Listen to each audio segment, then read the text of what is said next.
coordinator, co-coordinator for the conducting of the strenuous job. We have done a very tough job, I would say, the investigation team.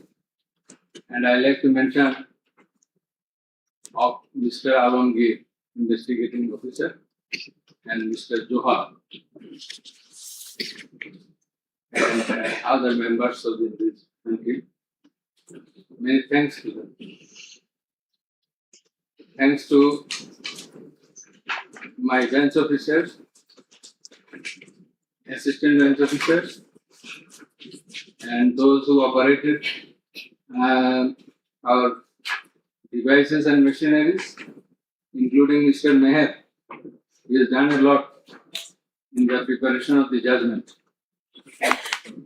I also like to extend thanks to my registry, to all the staff, and to the respected journalists who have been working very hard to collect the information of this tribunal during the last a long period. And we are very much thankful, grateful to the members of the martyrs and those who have been injured, who have lost their eyes, their skulls, their nose, teeth, legs, hands, handicapped. In spite of being handicapped, they attended the court.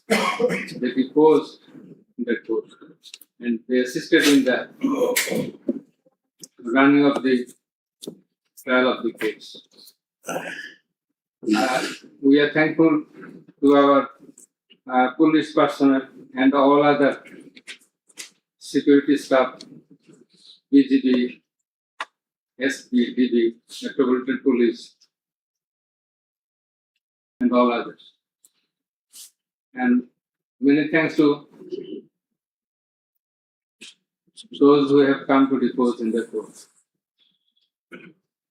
And very much thankful to the prosecution. The learned prosecutor, Mr.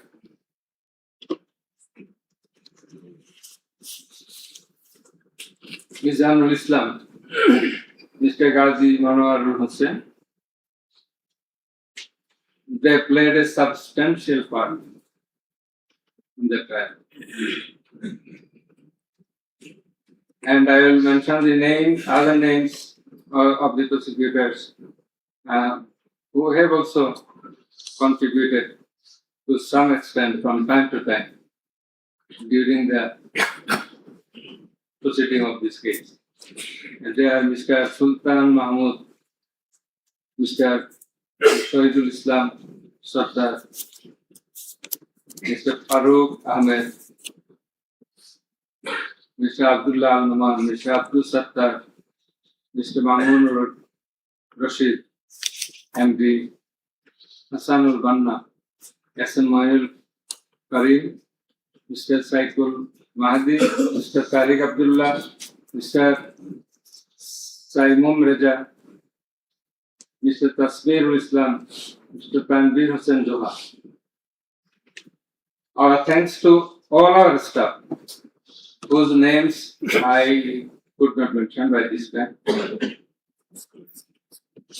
Our heartfelt thanks to the learned Attorney General, who have attended the trial at the inception and at the conclusion. Over and above, our thanks from the core of our heart to Mr. Tajul Islam, the learned Chief Prosecutor, for playing the part of excellence. We are thankful to all others. Thank you all. Now let us say something about defense care too. I am sorry. I am very much sorry. Our sincere thanks to the learned defense lawyers, particularly the learned state defense lawyer, Mr. Amir Hussain. Many people will say many things, but he has done a lot. And he, in our view, in our estimation, to the best of his possibility, he played the exact role he was supposed to, and that we expected. Thanks to him again. And if anyone is left, sorry, that we do not by this time recollect. Our thanks to the Land Attorney General again for his kind presence. We are sorry for being late because many things are connected in the preparation of the judgment. This is a very big matter. For the last couple of days, we could sleep very little and we had to work continuously for 10 to 12 hours every day. So, anyway, this is our job, but all of you are waiting. You have participated in many ways. Thanks to you all. Now let us discuss something about the judgment. I want to give you an idea of the judgment. The judgment comprises 453 pages.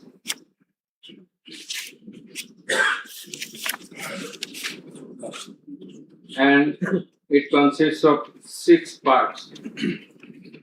The first part includes the index, description of the prosecutors, learned prosecutors and the learned defense counsels, introduction of the accused, origin and object of the tribunal, jurisdiction of the tribunal, Article 7 of the Rome Statute, which is the basis of trial of our tribunal. Elements of the crime against humanity. We are trying the offense, we are holding trial of the crime against humanity.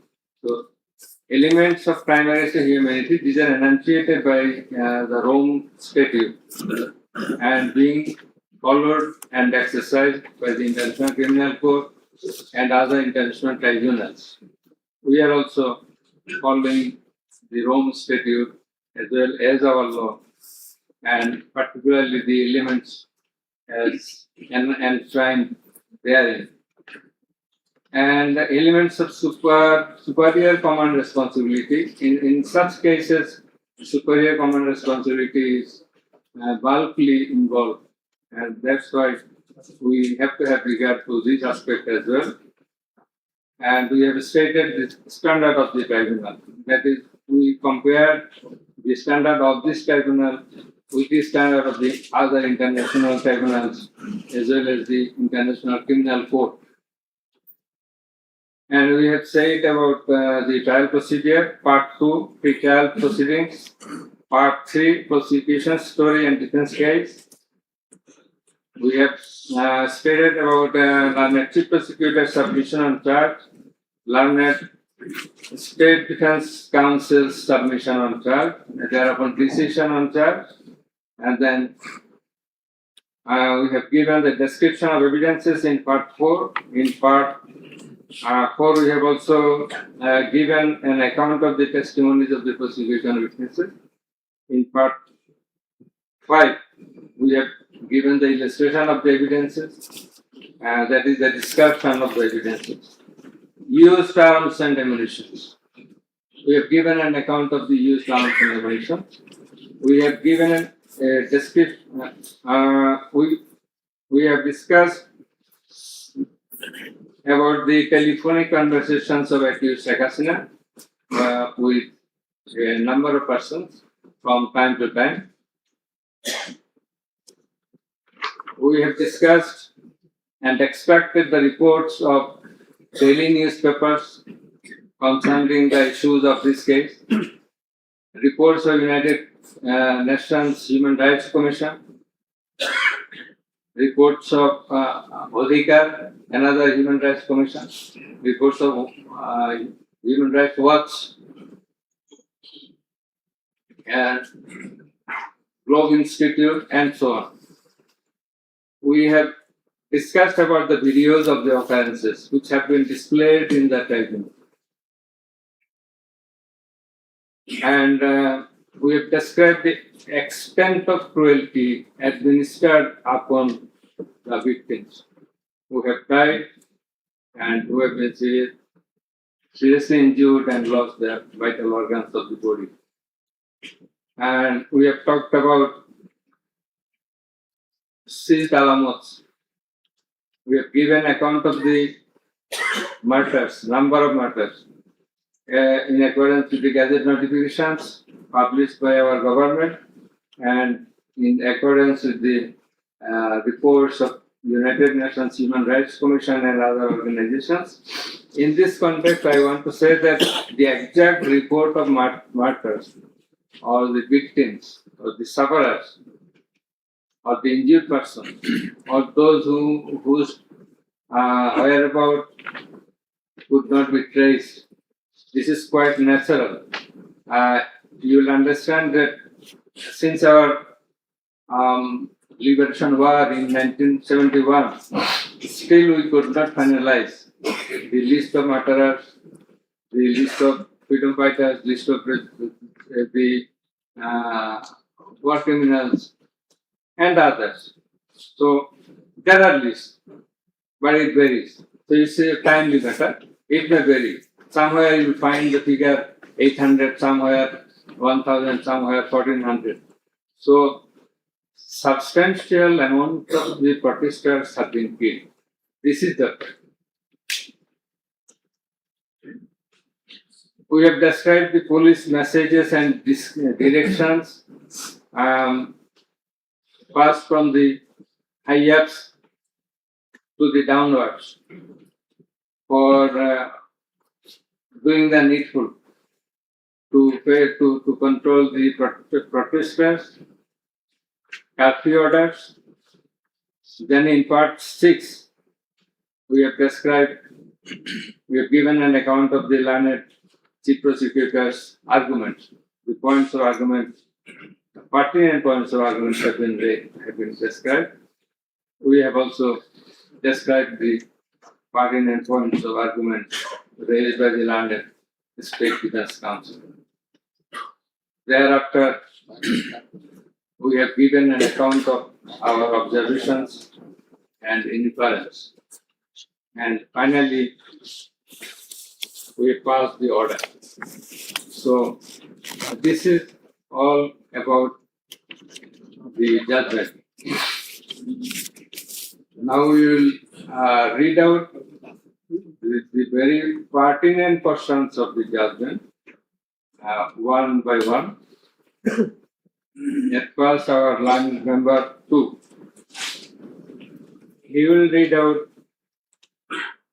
a portion of the judgment, commencing from origin and object of the tribunal, jurisdiction of the tribunal, and he will read out Article 7 of Home Statute, elements of crime against humanity, elements of superior command status, responsibility, and then the charges.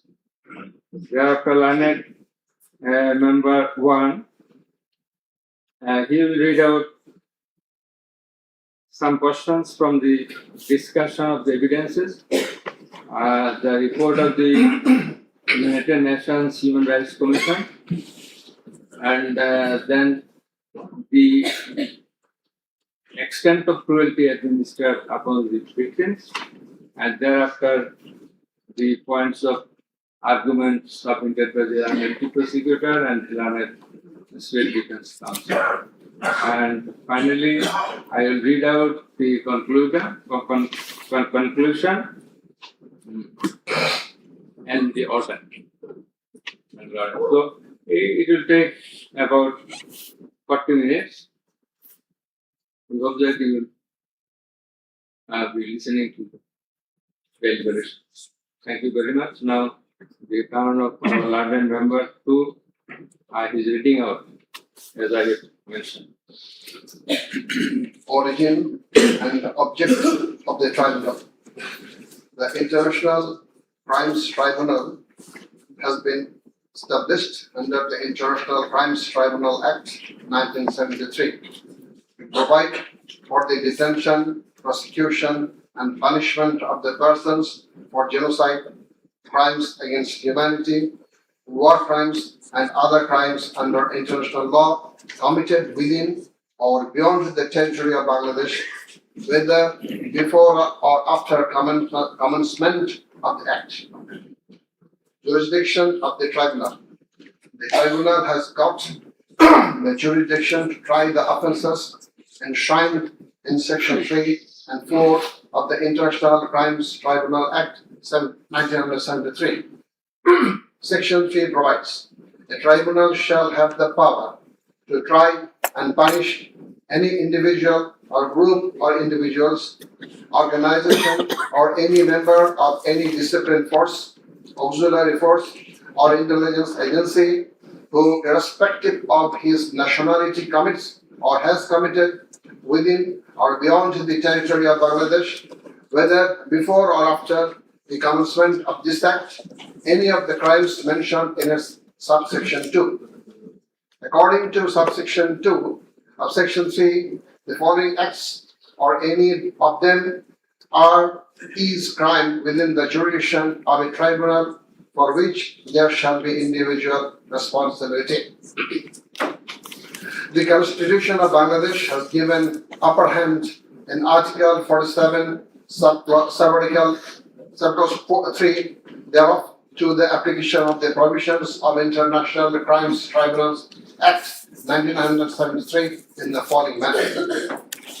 Notwithstanding anything contained in this Constitution, no law nor any provision thereof providing for detention, prosecution, or punishment of any persons who is a member of any armed or defense or auxiliary forces or any individual group of individuals or organization or who is a prisoner of war for genocide, crimes against humanity, or war crimes and other crimes and crimes under international law shall be deemed void or unlawful, or ever to have become void or unlawful on the ground that such law or provisions of any such law is inconsistent with or repugnant to any of the provisions of the Constitutions. Crime against humanity, namely murder, extermination, enslavement, deportation, imprisonment, abduction, confinement, torture, rape, sexual exploitation, enforced disappearance, human trafficking, sexual slavery, enforced prostitution, forced pregnancy, enforced sterilization or other inhuman acts when committed as part of a widespread or systematic attack direct against any civilian population with knowledge of the attack or persecutions on political, racial, ethnic, or religious grounds, whether or not in violation of the domestic law of the country were perpetrated. Section 4 provides as follows. Any individual or groups of individuals or any member of any disciplined force, auxiliary force, or intelligence agency who commits a crime within the jurisdiction of the tribunal shall be responsible and liable for punishment.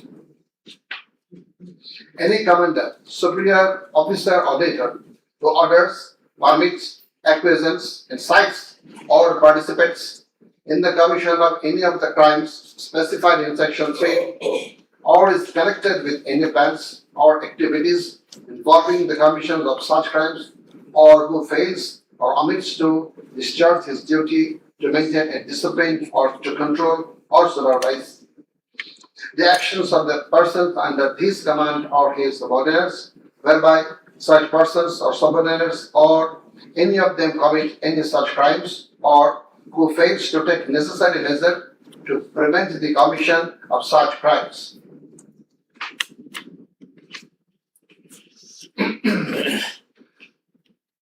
crimes against humanity according to Rome Statute.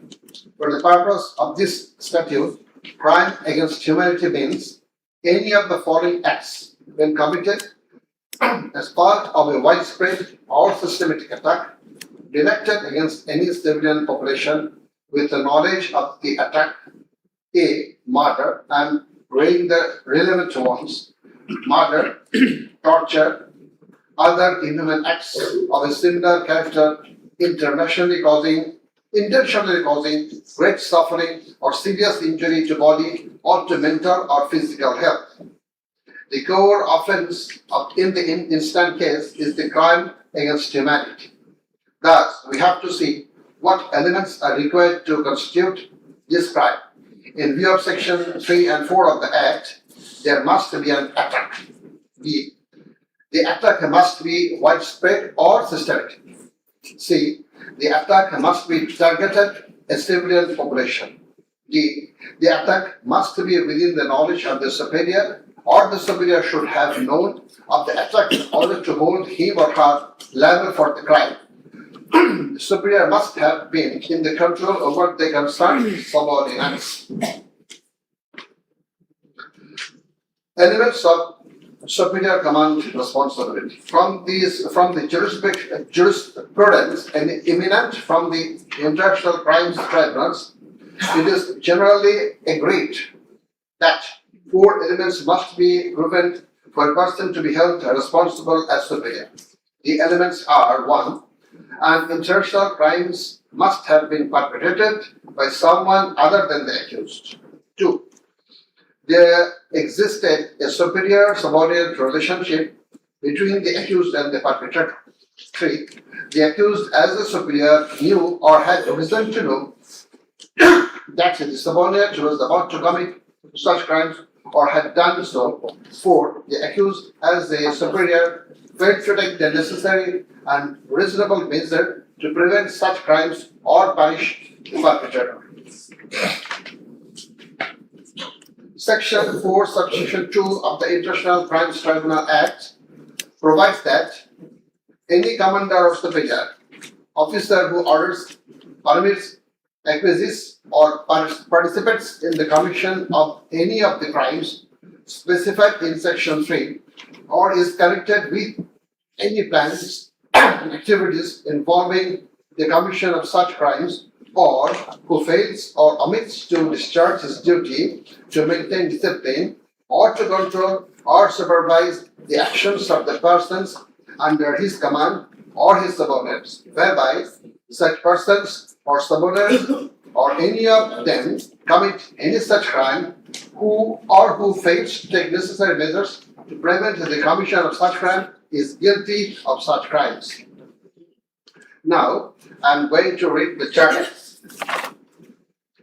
On the point of the jurisdiction of this tribunal raised by the learned State Defense Council, it may be noted that there is no scope in law to raise such question, since question of jurisdiction of the tribunal is barred by Section 24 of the International Crimes Tribunal Act. Regarding the allegations against the accused, he merely made flat denials thereto, without showing anything subsistence contrary to the acts complained of. On the other hand, on perusal of the formal charges and the documents submitted therewith, and also in consideration of the submission of the learned Chief Prosecutor and the learned State Defense Council, it has been made to appear to us that there are sufficient grounds for framing charges against the accused under Section 3, Subsection 2, read with Section 4 of the Act.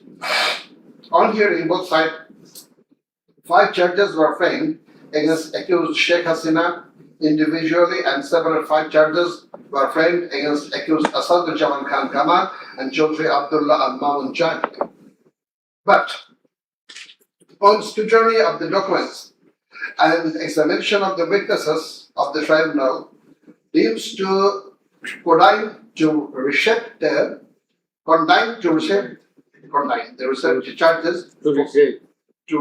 charges for ends of justice, and accordingly the same charges framed earlier have been modified in the following manner.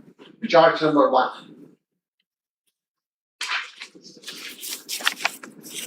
incitement and order to attack and kill protesting students of Dhaka University and other academic institutions of the country, and also failure to take preventive and punitive measures, and thus killing hundreds and severely injuring thousands of protesters during July uprising 2024, commencing on 1st July 2024 and ending on 5th August 2024, accused Sheikh Hasina as the Prime Minister of Bangladesh and the President of the ruling party of Bangladesh, Awami League, as well as Fortune Party Alliance, in a press conference on 14/7/24 at Gaurav Bhavan, made the following derogatory remark.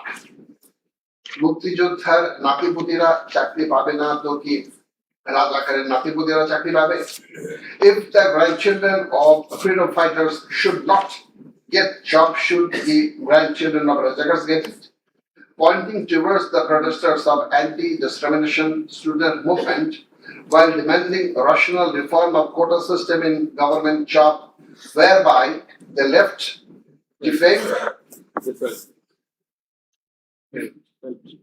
and defamed and aggrieved, since rioters are considered as collaborators of occupied Pakistan Army during Liberation War of 71. And thereafter, the term has been being used to stigmatize an individual or group of individuals as enemy of the state of the people. Well, in a telephonic conversation with ASM Masood Kamal, the then Vice Chancellor of Dhaka University, Sheikh Hasina, mentioned that she ordered to hang the protesters as the rioters have been hanged before. Furthermore, being incited and inspired by the said remark, Cabinet Minister and Awami League Secretary Abdul Qadir, separately charged, made another provocative, aggressive remark on 15th July of 2024 at 12 noon, saying, Andolon Domone Chatrulegi Yodeshta. Chatrulegi is enough to bring the movement under control. And as such, the students, female and male, came down to the streets chanting slogans against herself and her party of government. Meanwhile, as subordinates, including the cabinet members, police, and other law enforcing agencies, activists of the four-party Awami League and its affiliated and allied organization go to incited and inspired of the aforesaid remarks of you and Abdul Qadir, and thus they launched a widespread and systematic attack within your full knowledge upon the peaceful statement protesters in Dhaka University, causing 297 students injured and many others in different educational institutions throughout the country, including Rangpur Begum Rokeya University, where Abu Said was brutally shot dead by police. By your incitement and order to kill the protesting students who have been injured and killed as the first site, and also by failure to take preventive and punitive measure against the perpetrators, it accused Sheikh Hasina committed the crimes against humanity under Section 3, subsection 2, under Section 4, subsection 1, clause B, and Section 4, clause 3, subsection 3, read with Section 28 of the International Crimes Tribunal Act 1973. Charge number 2. Order to use lethal weapon, drones, and helicopters to kill the protesters and execution of the order. During the July uprising 2024, accused Sheikh Hasina held a conversation over telephone with Dr. ASM Masood Kamal, the then Vice Chancellor of Dhaka University, from Gaurav Bhavan on 14th July 2024 at about 11 p.m., wherein she mentioned that she already ordered to kill the protesters like the Rajakars, who have been hanged before. Again, on July 18, Sheikh Hasina conversed over telephone with Sheikh Fazlur Taposh, the Mayor of Dhaka South City Corporation, mentioning that she had already given direction to the law enforcement agencies to use helicopter and lethal weapons to kill and eliminate the peaceful unarmed civilian protesters, and also ordered them to use drones to locate the protesters. She also told him that she passed orders to arrest and torture the protesters across the country. As a result of above statement, directions, the Home Minister Asaduzzaman Khan Kamal and the Inspector General of Police Chaudhry Abdullah Mahmood successively implemented the directions through their underlings, that is, law enforcing agencies, by deploying drones and helicopters in the sky, killing about 1,400 protesters, including women and children, indiscriminately and gravely injuring about 25,000 of them throughout the country by using lethal weapons everywhere from 16th July 2024 and helicopters somewhere from 18th July 2024 up to 5th August 2024, and thereby Sheikh Hasina, Asaduzzaman Khan Kamal and Chaudhry Abdullah Mamun committed crimes against humanity as a joint criminal enterprise punishable under Section 3, Subsection 2, Clause A, G, H, Section 4, Clause B, C, Section 4, Subsection 3, read with Section 20A of the International Crimes Tribunal Act. Charge number 3. Killing 6 protesters at Chankharpur with lethal weapons.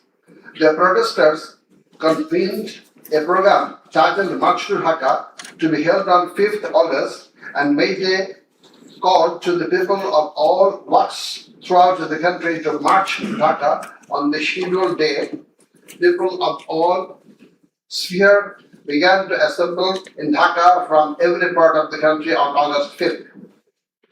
By incitement, order and inaction of Sheikh Hasina, by abetment and inaction of Home Minister Asaduzzaman Khan Kamal and Inspector General of Police Chaudhry Abdullah and Mamun, the successive underlings got incited and inspired to kill the protesting students and common people, and thereupon under order, supervision and inaction of accused Asaduzzaman Khan Kamal, Chaudhry Abdullah Mamun and Leland Dhaka Metropolitan Commissioner GNP Habibur Rahman, Joint Commissioner of Police Shudip Kumar Chakraborty, Additional Deputy Commissioner Shah Alam Muhammad Akhtarul Islam, Assistant Commissioner Muhammad Imrul and Inspector Muhammad Ashad Hussain, who have been separately prosecuted, successively ordered to commit atrocities to the protesters assembled at Chankharpur of Dhaka and supervised same, and during such atrocities, 6 unarmed protesters, namely Shahyan Khan Anas, Sheikh Mahdi Hassan Junaid alias Mustaqim, Muhammad Yaqub, Muhammad Rakib Hawladar, Muhammad Ismamul Haq, and Manik Mia alias Shahri were shot dead by Constable Shujan Hussain, Constable Imaj Hussain, and Constable Nasirul Islam, who have been separately prosecuted at Chankharpur as part of widespread and systematic attack.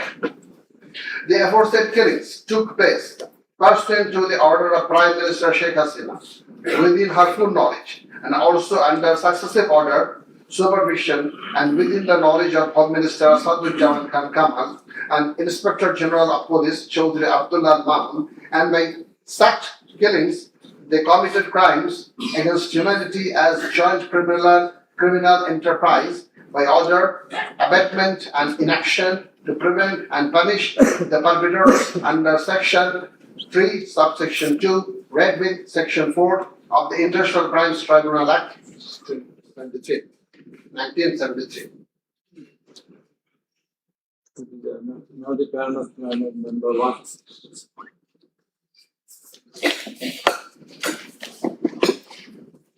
It transpires from the prosecution witnesses deposed in corroboration of the facts of incitement and order of accused Sheikh Hasina to deploy drones and helicopters and also to use lethal weapons to kill the protesters.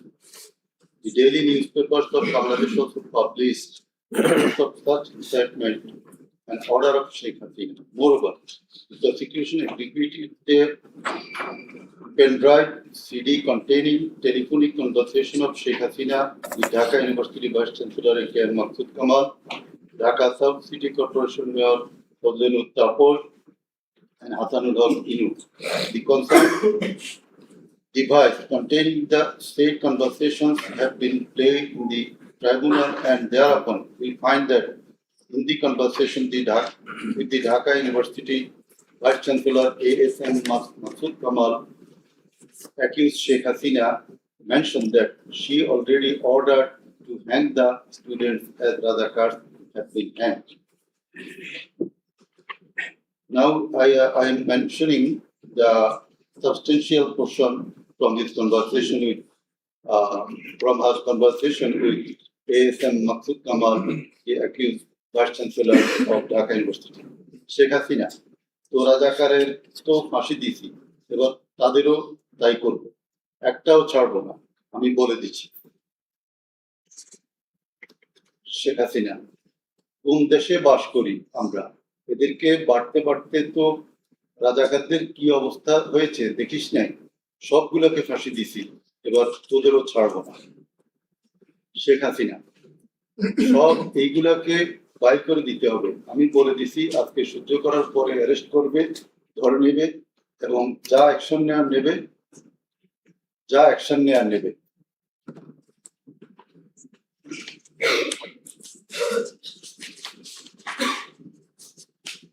Then it also appears from the conversation with Dhaka South City Corporation Mayor President Taposh, accused Sheikh Hasina told him that she ordered to kill the protesting students by using helicopters and lethal weapons. The substantial portion of the conversation is Sheikh Hasina, দরকার নাই, ওটা দরকার নাই, আমি সেনা প্রধানের সাথে কথা বলেছি, ওরা রেডি থাকবে, ঠিক আছে। এখন তো আমরা অন্য করতেছি, ড্রোন দিয়ে ছবি নিচ্ছি আর হেলিকপ্টারে হচ্ছে মানে কয়েক জায়গায়। তারপর তাহলে ওই কিছু ছবি দেখে পাকড়া করা যায় না তাদের রাতের মধ্যে? শেখ হাসিনা, সবগুলিকে অ্যারেস্ট করতে বলেছি রাত্রে, তারপর পাকড়াও করলে ওদেরকে। শেখ হাসিনা, না, ওটা বলা হয়ে গেছে, ওটা নিয়ে র্যাব, ডিজিএফআই, এনএসআই সবাইকে বলা হয়েছে যে যেখান থেকে যে কয়টা পারবা ধরে ফেলো। তাপস, জি। শেখ হাসিনা, ওটা বলা আছে, আর এখানে গ্যাদারিং দেখবে সেখানে, আর যেখানে গ্যাদারিং দেখবে সেখানে ওই উপর থেকে করাচ্ছি, অলরেডি শুরু হয়েছে কয়েকটা জায়গায়। তারপর জি। শেখ হাসিনা, আমার নির্দেশনা দেওয়া আছে, ওপেন নির্দেশনা দিয়ে দিছি, এখন লেথাল উইপন ব্যবহার করবে, যেখানে পাবে সোজা গুলি করবে। তারপর জি। শেখ হাসিনা, না পড়াইয়া দিছে, মেশিন পত্র সব পড়ে গেছে, আমি বলছি যা পড়াতে, ও আমাদের সেতু ভবন পড়াইছে। তারপর জি, ওরা রাতে মনে হয় আরো ব্যাপক আক্রমণ করবে।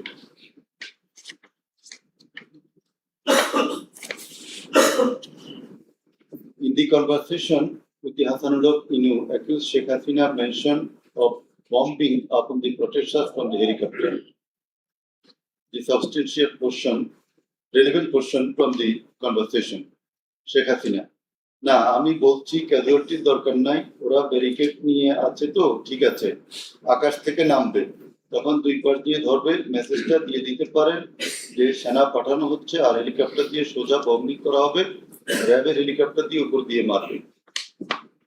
আপনার হলো কি, আপনি এই জামাত শিবিরের মেরুদণ্ডটা আবার ভেঙে দেন ঢাকা শহরে। শেখ হাসিনা, একেবারে। শেখ হাসিনা, হ্যালো। হাসানুল হক, হ্যালো, জি, আসসালামু আলাইকুম, আমি ইনু বলছিলাম। হ্যালো। শেখ হাসিনা, হ্যাঁ বলেন। আচ্ছা, আমি এটা স্ক্রলে দিয়ে দিতে বলছি যে তোমরা ছাত্ররা সব ঘরে ফেরো, গার্ডিয়ানদেরকে বলছি এইখানে কিন্তু জঙ্গি হামলা হয়েছে। হাসানুল হক, হ্যাঁ এটা রাইট। শেখ হাসিনা, না, এটা আমাকে বেশ কিছু আন্তর্জাতিক পাইছি, তারা এটাকে জঙ্গি হামলা হিসাবে কনসিডার বলতেছে। হাসানুল হক, হ্যাঁ জঙ্গি হামলাই হয়েছে, এই কার্ডটা খেলবো আমরা এখন। শেখ হাসিনা, না, কার্ড খেলা না, এটা আমি আগে করি নাই, কিন্তু আমাকে আন্তর্জাতিক সংস্থা থেকে মেসেজটা দিচ্ছে যে এটা জঙ্গি হামলা। হাসানুল হক, জঙ্গি সন্ত্রাসের মোকাবিলা করছে এখন সরকার। শেখ হাসিনা, তারা আমাকে এটাই বলছে যে এটা জঙ্গি হামলা, দিয়ে দিব paper.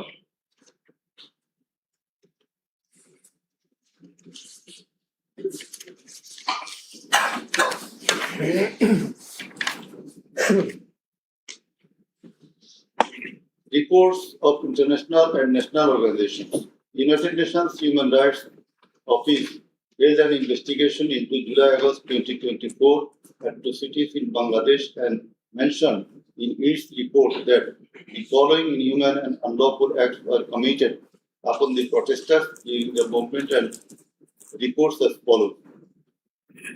Reported as follows.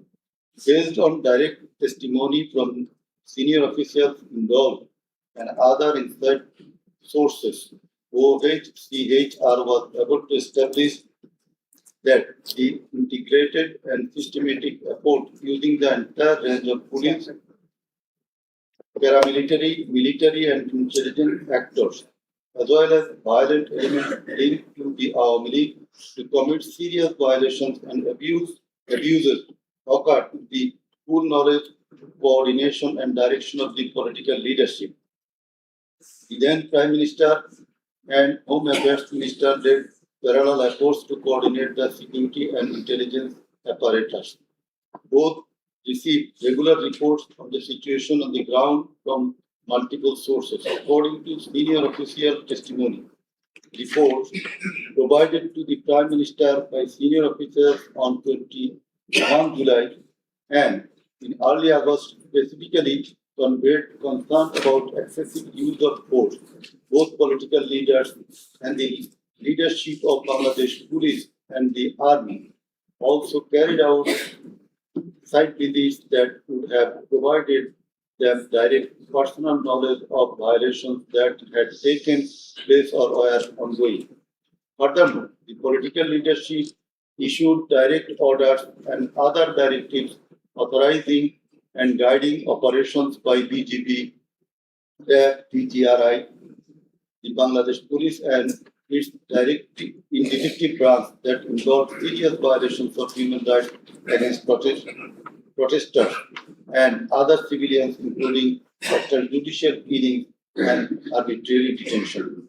Based on reported deaths complied by governmental and non-governmental sources in combination with other available evidence, OHCHR assesses that as many as 1,400 people have been killed during the protest. The vast majority of them were killed by military rifles and shotguns loaded with lethal metal pellets commonly used by Bangladesh's security forces. Thousands more suffered severe, often life-altering injuries. More than 11,700 people were arrested and detained, according to the information from the police and RAB provided to OHCHR. Government attempted to intimidate and delegitimate the student protest movement, mobilized of Saturi police and paramilitary forces, militarized materialized of policing in Bangladesh, incited violence by armed Awami League and activities on and around university premises, conducted coordinated attacks by armed Awami League supporters and the police, use of force violations by police, RAB and BGP, including extrajudicial killing, like killing Abu Said of Begum Rukia University, Rangpur, 16 July, made systematic, indiscriminate use of shotgun loaded with lethal ammunition, suppressed peaceful assembly at Dhaka University on 17 July. Police, RAB, and BGP extrajudicially killed protesters in Uttara on 18 July. Disproportionate and indiscriminate use of firearms in response to violent unrest, indiscriminately shooting in Rampura and Barta by BGP and police on July 19. Violently cleared the Dhaka Chattogram highway in Jatrabari on between 16 to 21 July. Extrajudicial killings to suppress the march to Dhaka on August 5. involved the army who shot at protesters at Jamuna Future Park on 5th August 2024, used helicopter to intimidate and deploy possibly unlawful force, obstructed of medical care and denied necessary medical documentation, obstructed medical treatment of victims. Sheikh Asabul Yamin, shot by police, caused mass arbitrary arrest, detention without due process, and torture and ill treatment, caused block raids and mass arrests, including injured persons. Students and opposition leaders attacked journalists, children, and women, and caused unjustified shutdown of internet. In the said report, Mr. Volker Singh, the High Commissioner of Human Rights Office of the United Nations, observed that the atrocities committed in July Revolution 2024 in Bangladesh was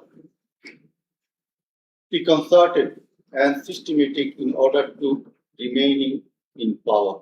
There are cogent grounds to believe that hundreds of extrajudicial killings, arrests, detention, and torture were carried out by the political leaders and the highest law enforcing authorities within their knowledge and under their direction and supervision as strategy to support the government, whereby human rights have been seriously violated and thus international crimes have been committed.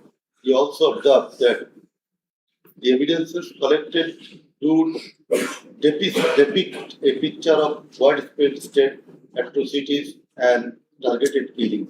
He further remarked that such atrocities ought to be brought under accountability. There are many other similar reports by the Global Institute International Truth and Justice Project, Bloodshed in Bangladesh, World Report 2025 of Human Rights Watch.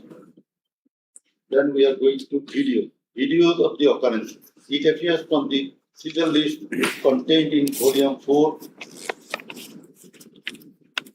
captions, serial list, and documentary evidence that a good number of videos of the alleged occurrences have been seized by the investigating officer, which are described below.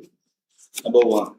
A video of 1 hour 23 minutes and 5 seconds showing a press conference dated 14 July 2024 of accused Sheikh Hasina after her return from China, in which she, in answer to a question of one journalist, angrily remarked, pointing towards the protesting students, মুক্তিযুদ্ধের বিরুদ্ধে আর মুক্তিযোদ্ধার বিরুদ্ধে এত ক্ষোভ কেন? মুক্তিযোদ্ধাদের নাতিপুতিরা চাকরি পাবে না তো কি রাজাকারের নাতিপুতিরা পাবে? Number 2, a video of 35 seconds dated 15 July 2024 showing protest of the agitated students of Dhaka University at midnight against the remark of Sheikh Hasina made in the press conference dated 14 July 2024, pointing towards the protesting students. Number 3, a video showing the remark Rajakarder jawab debe Chhatrolig. Number 4, a video of 1 minute 5 seconds which shows attack upon the students of Kota Bombay by Bangladesh Chhatrolig leaders and activists on 15 July 2024 at night. A video which shows that Prime Minister Sheikh Hasina was visiting damaged metro rail station on 26 July 2024 defended her previous comment in the press conference dated 14 July 2024. Number 6, a video showing Prime Minister Sheikh Hasina in the course of her deliberation in a function of Yuva Mahila League held in July 2024 commented that the Kota movement was illogical and also commented Jamaat Shibir Manusher Jatna. Number 7, a video showing some adverse remark of Sheikh Hasina against the female students of Rokia Hall of Dhaka University meeting at her office on 15 July 2024. A video showing how Sheikh Hasina asked Delhi to attack Dhaka. A video shows the scenario of how protesting student Mukto was shot dead in the July movement. This video was broadcast by YouTube channel named Narrative Bangladesh on 19 April 2025. A video which shows the scene of shooting a young person named Hidar by police in the July movement. This video was broadcast by YouTube channel named International Truth and Justice Project on 15 January 2025. A video named Jatrabari Evidence of a Massacre Bangla, showing the scenario of killing and torturing some participants of the movement. This video was broadcast by International Truth and Justice Project YouTube channel on 14 January 2025. A video showing the scene of carrying bullets striking young man named Nafi at farm gate of Dhaka. This video was broadcasted in Jamuna TV YouTube channel on 14 August 2024. A video showing how movement participant Kopan Chandra Burma was injured with gunshot in his face. It appears that the whole face, including mouth, nose, and eyes of Kopan Chandra Burma have been completely disfigured. This victim deposed in the tribunal as PW number 1. A video titled নির্মম 19 জুলাই শতাধিক লাশ হাজারো গুলিবিদ্ধ রক্তের জন্য হাহাকার DMC 19. A video titled RAF Helicopter Attack Kota Andolan 2024 showing operation upon the protesters from RAF helicopters at different parts of Dhaka in July 2024. A video showing how protester Imam Hassan Taim Bhuiya was shot dead at Jatrabari, Dhaka. 4 videos in a pen drive showing the passing of order by DMP Commissioner Habibur Rahman to the subordinate, asking them to shoot the protesters below waist. A number of videos showing shooting upon the protesting people from helicopter.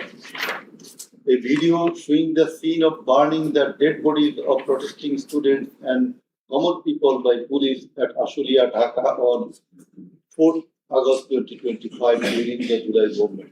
A video showing the scene of Abu Said, a coordinator of July movement 2024, being shot multiple times by police at a close range with lethal weapon. A video showing the scene of a dead body of protester Asabul Yamin being thrown from APC armed personnel carrier by police. A video which showing the accused Home Minister Abdul Khan Kamal defending the use of lethal weapon by police. Extent of cruelty.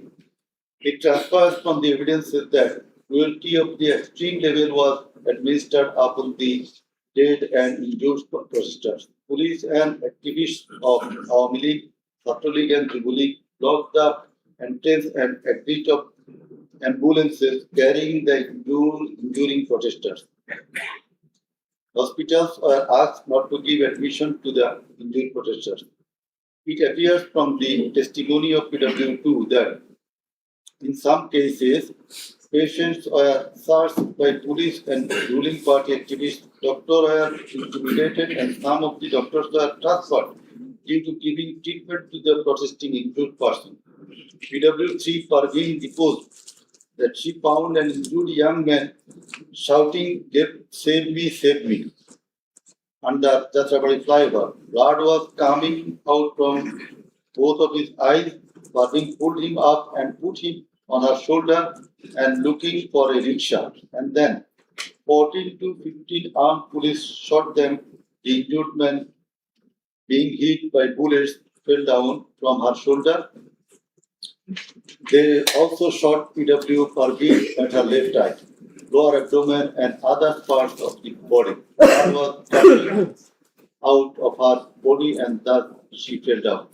coordinator of the movement, Abu Said of Roka University, Rampur, was shot at a program. Doctors are forced to change his blood post-mortem report 5 times. W89 Chikdar was shot at a close distance of 5 meters. He was hit by 500 bullets and 3 hospitals refused to admit him, apprising that Prime Minister Sheikh Hasina instructed to refuse admission to the protesting patients. BW8 also said that Satru League activists were searching him and as such, he was hidden in separate rooms by the doctors. It is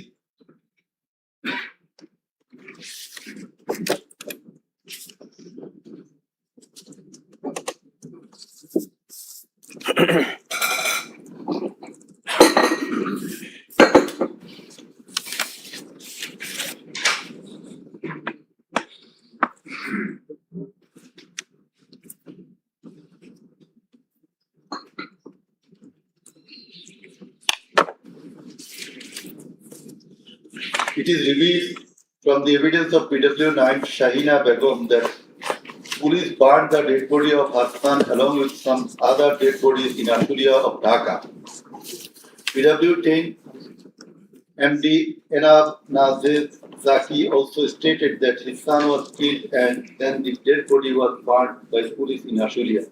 We find from the testimony of PW10, Asabul was shot dead and set ablaze.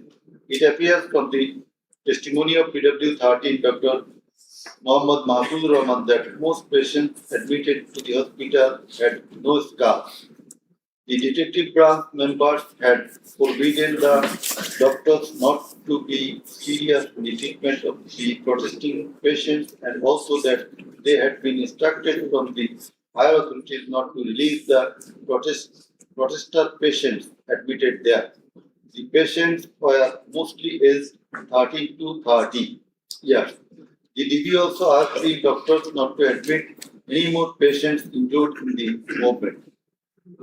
This witness also said that in order to hide the injured patients from the sight of DB personnel, the doctors adopted some tactics like changing the names of the patients and the type of injury in the admission register and recording road accident or other reasons instead of bullet wounds.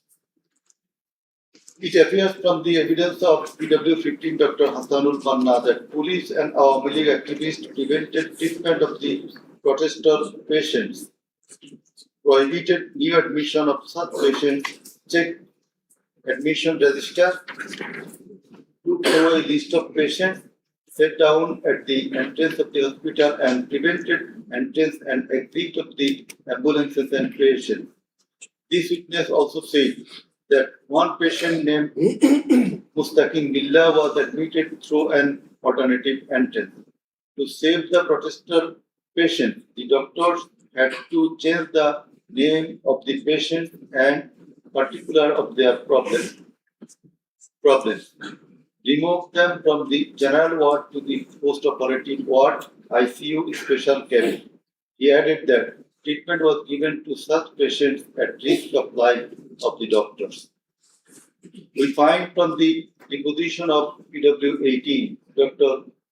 Razibul Islam, that he was forced to change the post-mortem report of Abu Said 4 to 5 times. He was threatened with the saying that if he does not change the cause of death of Abu Said, he would be prosecuted. He was further told that there was an intelligence report against him. PW19 Shariful Islam was injured in the combat in Kustia. 62 pellets were removed from his body and 504 pellets are still remaining in his body. It is revealed from the evidence of PW21 Dr. Zakia Sultana that on 18 July 2024 they received 200 patients aged about 14 to 25 years with bullet injuries. On 19 July 2024, also similar number of patients with bullet injuries were admitted in the hospital. Numerous patients with bullet injuries were admitted on 4th, 5th, 6th August 2024. It further appears from the evidence of this witness that out of apposite patient, 193 lost one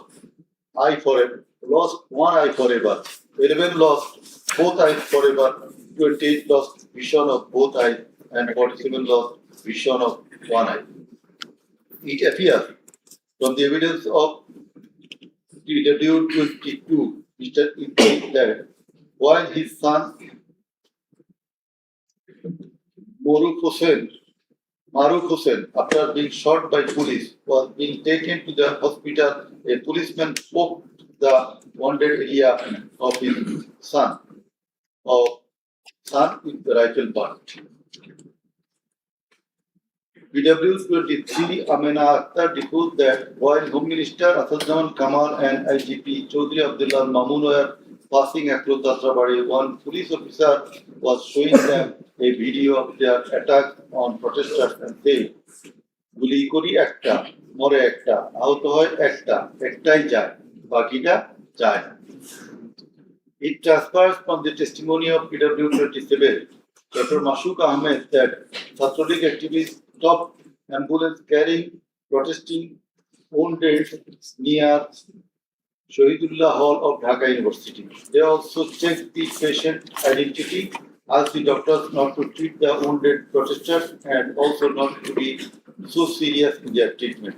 He further said 5 doctors were transferred elsewhere due to rendering treatment to protesters with bullet injuries. This witness also stated that the direction of the gunshot wounds of the patients treated on 19, 20, 21 July and 4-5 August in Dhaka Medical College Hospital was from the top to the bottom. It meant that the gunshot was done from above, which obviously implies helicopter. It appears from the evidence of PW47 Nahid Islam reports that bullets were fired from helicopter and that many false cases were filed against the protesters and also that the activists of Aum League, Jubilees and Chhatro League prevented the treatment and burial of protesters. Further, some of the protesters were forcibly disappeared and many dead bodies of the protesters were concealed. He himself and some other student leaders were abducted. PW48 Ali Ahsan Junaid stated that on 15 July 2024, Chhatro League activists brutally attacked and injured the Dhaka University students, hindered going to the hospital and tortured them in the hospital. He further said that the protesters were fired from the helicopter. We find from the evidence of PW54, MD Alamgir, investigating officer, that the protester named Ashabul Yamin was thrown down from the APC by the police.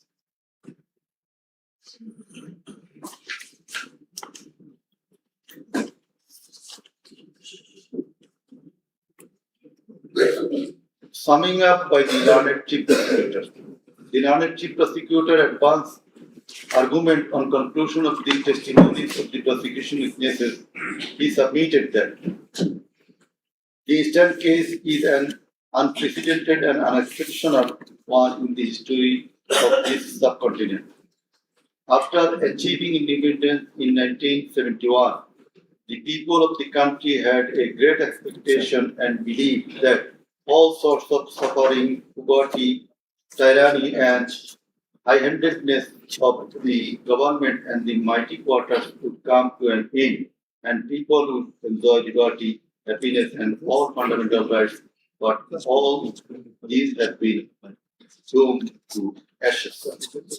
The learned prosecutor dubbed the ruling party Awami League as fascist and from the very inception of independent Bangladesh. The Awami League government concentrated to perpetuate its power by way of exploitation, torture, killing, abduction, denial of democracy and fundamental rights of the people, freedom of press and speech, as well as social justice, and thereupon established dictatorship by forming Baksha. The then Awami League government led by Sheikh Mujibur Rahman planned in connivance with a neighboring country to weaken and abolish our glorious army and thus form Rakhi Bahini, an armed organized parallel to the army.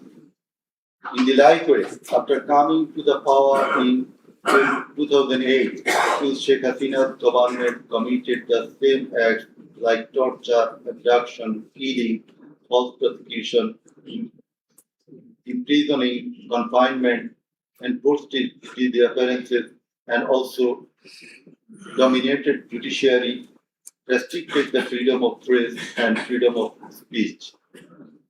Sheikh Hasina oppressed the critics, writers, journalists, members of civil societies, lawyers, and judges, and ousted many of them from the country. The then Chief Justice Sheikh S.K. Sinha, eminent writer and journalist, as well as historian Mahmudur Rahman, politician and journalist Pinaki Bhattacharya, Shafiq Rahman, Ilyas Hussain, Kanak Sarwar, Mushfiqul Fadl Ansari, Oliullah Numan, Shahid Alam, Jawad Mirjor, Tasneem Khalil, Zulkarnain Shahid, Barrister Abdul Razzaq were driven out of the country for speaking the truth and criticizing the government's misrule, oppression, and loopholes.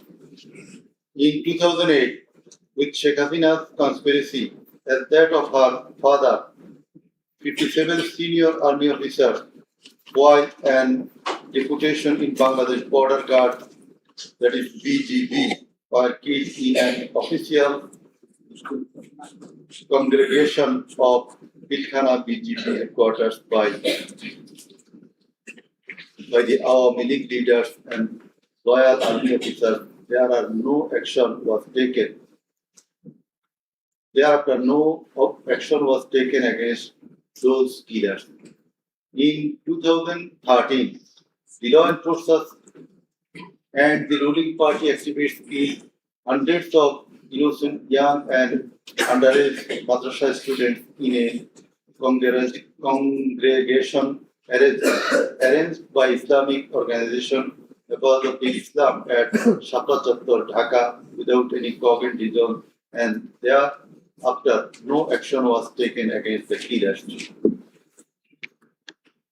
For perpetuating her power, accused Sheikh Hasina politicized judiciary, army, law enforcing agencies, bureaucracies, and all other departments and made them subservient of herself and her government.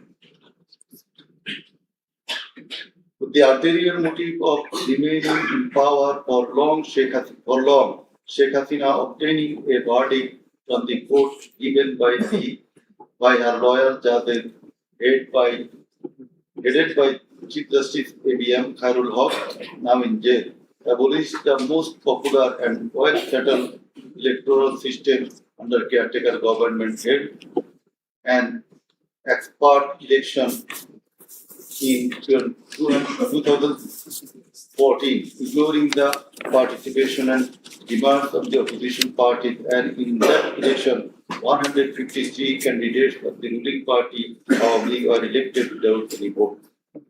Again, a partial election was held in 2018, in which ballot boxes were filled up in the night preceding the day of election, without carrying the demands of the opposition parties for holding election by a caretaker government for the sake of security, fairness, and transparency. Accused Sheikh Hasina held another partial ex-party election known as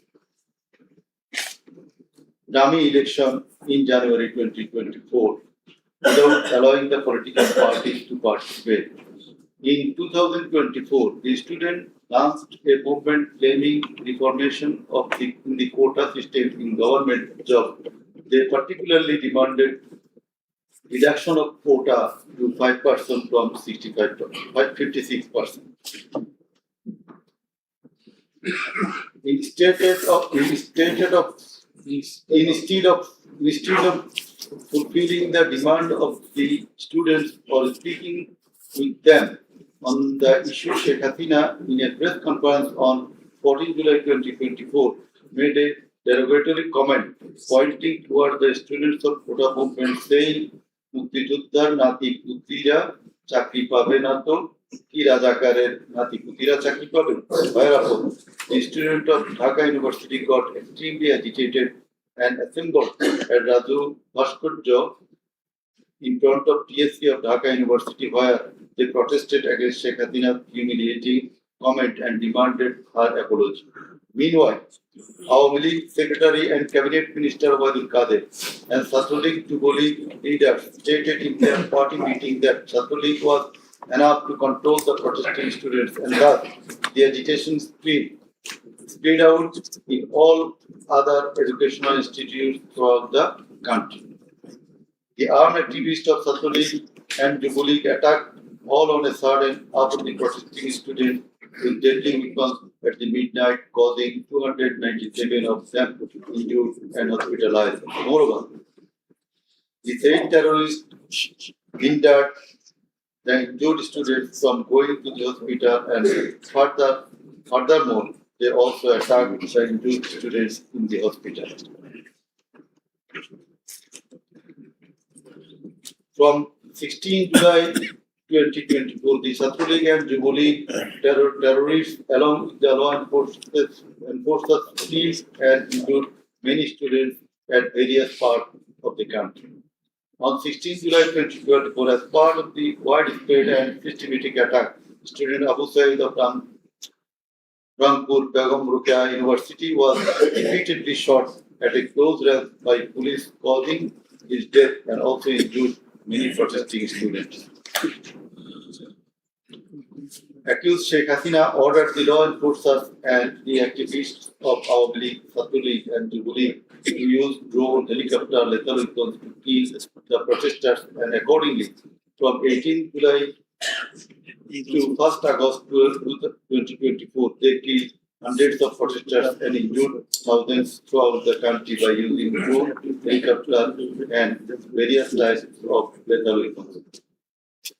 As part of the widespread and systematic attack in pursuance of the incitement and order of accused Sheikh Hasina and direct participation, abatement order and supervision of accused Asaduzzama Khan Kamal and Inspector General of Police Chaudhry Abdullah Mamun, 6 protesters were brutally killed and many were seriously injured with lethal weapons by police at Sankarpur on 6th August 2024. Similarly, the law enforcers and activists of Awami League, Satlulik and Jubulik killed 6 persons at Ashulia with lethal weapons on 5th August 2024. One of the 6 was unidentified. After being shot dead, police inhumanly burned the dead bodies. Before being burned the dead bodies, unidentified protester was alive.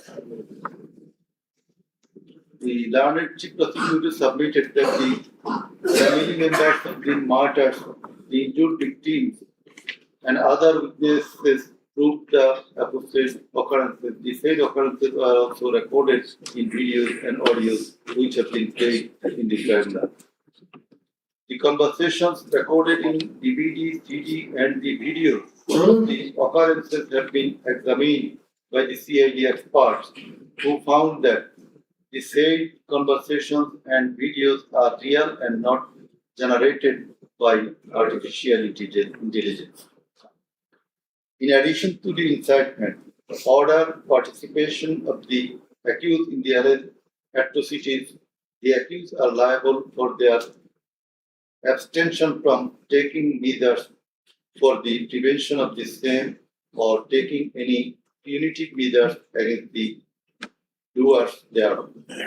Being the Prime Minister, accused Sheikh Hasina was the Supreme Commander of the law enforcing agencies, inclusive of the Home Minister and the Inspector General of Police, and as such, the crimes against humanity in question could not take place without the involvement, express or tacit of them.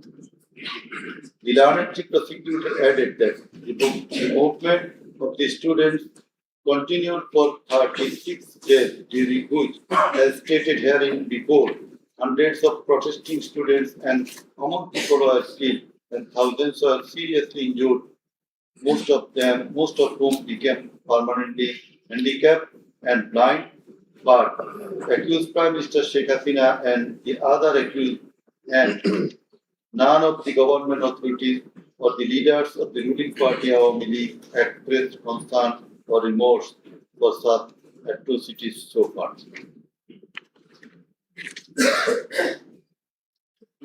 Accused Sheikh Hasina, instead of expressing remorse or seeking apology for the said crime, continues to commit further crimes by threatening the present government, the International Crimes Tribunal personnel, and the prosecutors, and also the political party leaders in her hate speeches in audio conversations from time to time.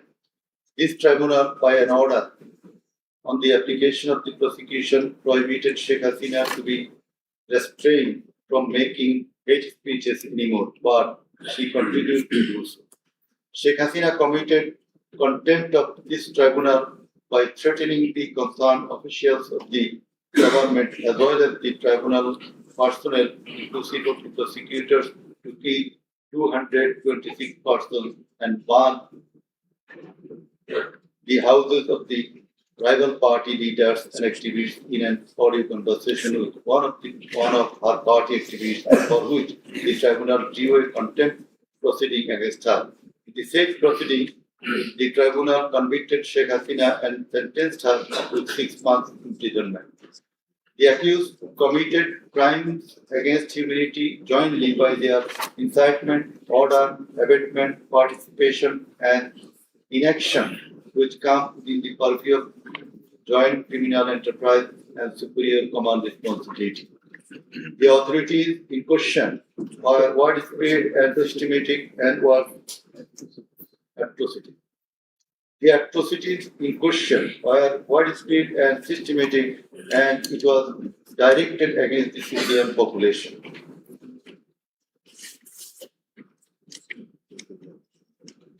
The Learned Chief Prosecutor concluded his submission with the saying that in the circumstances it has been proved and established beyond reasonable doubt that the accused committed the crimes against humanity by their incitement, order, participation, abatement, and also inaction, whereupon they deserve the maximum punishment as prescribed by Section 3, subsection 2, A, G, H, and Section 4, subsection 1, subsection 2A, 4.2B, 4.2C, and 4.3 of the International Crimes Tribunal Act 1973. He added that the evidences against the accused are so strong and adequate that if they are tried in any other court or tribunal in the world, they would be awarded the maximum punishment. It may be noted here that the learned prosecutor, Mr. Sheikh Mahdi, assisted the chief prosecutor by referring a number of decisions of different international tribunals. In the summing up session, the Learned Attorney General of Bangladesh appeared and shared the concluding submission. In his submission, the Learned Attorney General referred to the conviction and sentence of many of the heads of government and states in the world for their commission of crimes against humanity, and thereupon he asked for awarding maximum punishment to the accused of the instant case so that no other prime minister or the head of state recurs such atrocities in the days to come. Summing up by the Learned State Defense, Mr. Amin Hussain, the Learned State Defense Council argued that accused Sheikh Hasina and Assaduzzahman Kamal are quite innocent. The accused did not incite or order or participate or abet the commission of the crimes against humanity in question. The trial itself against the accused under the International Crimes Tribunal Act 1973 is unlawful since the act was passed for the purpose of trial of the persons who committed genocide in 1971. Allegedly, the atrocities spread throughout the country, but the prosecution failed to examine witnesses of all the districts where atrocities took place. The learned defense counsel submitted that no helicopter was used to kill the protesting students and public in the July-August movement 2024. The audio conversations in question have not been duly examined by the experts. Although the audios have been examined by CID, the same should have been examined by some more experts. He questioned the prosecution's claim as to the number of the deaths and injured. He stated that although the prosecution claimed that 1,500 protesters died and 25,000 injured, but the gathered notifications of the government shows that the number of dead protesters as about 800. He emphatically asserted that accused Sheikh Hasina did neither incite nor order nor take part in the alleged atrocities or crimes against humanity. Mr. Amir Hussain vehemently opposed the words of the learned chief prosecutor terming Sheikh Hasina and Abdul Kamal as fascist. He also opposed the assertion of the learned chief prosecutor that Sheikh Hasina fled to Delhi due to the commission of the crimes against humanity by the way of the mass movement.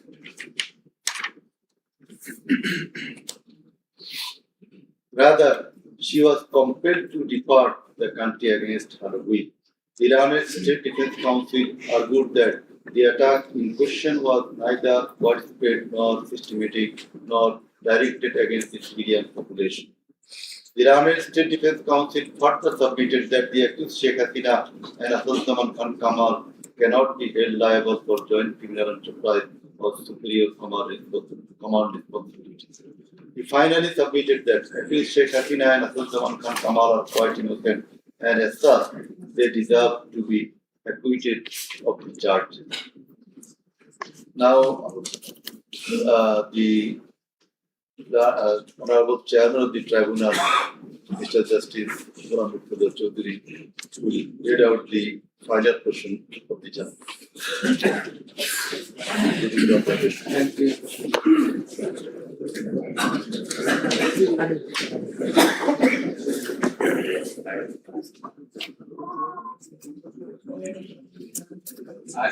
I will start with some matters of judicial notice. And before that, I am sorry that I did not mention the name of learned prosecutor Mr. Abdul Subhan Tarokkar. Sometimes he was found here. I think he remains busy in the tribunal court. For his illness. Sorry? For his sudden illness. And you are seen sometimes here to assist us. So, our thanks to him as well. We have taken judicial notice of some incidents. Number 1, accused Sheikh Hasina started making contemptuous and hate speeches in the social media subsequent to the July movement 2024, whereupon she was ordered by this tribunal to be restrained from such speeches of contempt and hatred. Secondly, in a telephonic conversation with a party activist named Mr. Shakir, accused Sheikh Hasina infringing tribunal's order made some hateful and contemptuous remarks, asking said activist Shakir to kill 226 persons as 226 cases have been filed against her, and to burn the houses of the rival people, whereupon this tribunal convicted her for contempt of the tribunal and sentenced her to 6 months imprisonment. Another one, the tribunal has further noticed one of her interviews published in a Daily Star a few days ago. The date has not been noted here, in which she impliedly admitted that atrocities had certainly taken place in July movement 2024. But she denied that she ordered to commit such atrocities. It has further been noticed by the tribunal that in another interview with a YouTube channel named Desh Sama of India, accused Prime Minister Sheikh Hasina admitted her responsibility for the July 24 atrocities in the words within quotation, as the leader of the country, I assume ultimate leadership responsibility. Furthermore, we have noticed that Sheikh Hasina made an interview with Daily Anandabazar of India on 7 November 25, wherein she admitted her superior command responsibility. So you may find the newspaper. Now I will start with our observations and inference.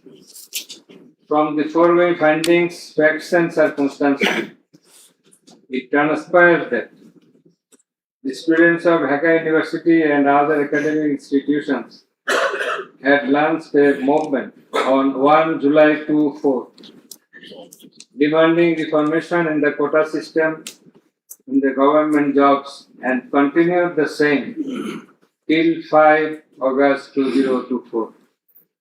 The government did not pay heed to the demands of the students.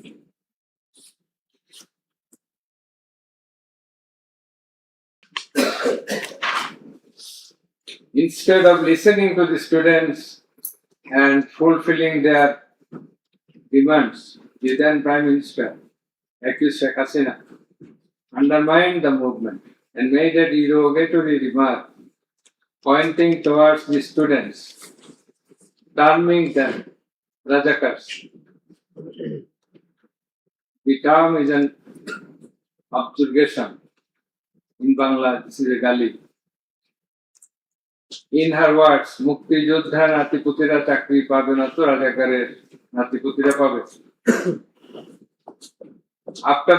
As the aftermath of aforesaid objurgation and the derogatory remark of accused Sheikh Hasina, the students, including female students who were at the forefront of Dhaka University, burst into a rage and assembled at the Raju Bhaskarya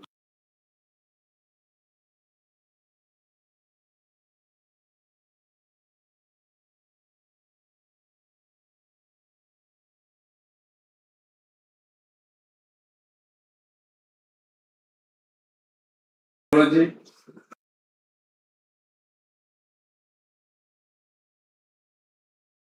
(2024) accused Sheikh Hasina held a telephonic conversation with Dhaka University Vice Chancellor ASM Maksud Kamal, and in course of the conversation, Sheikh Hasina said,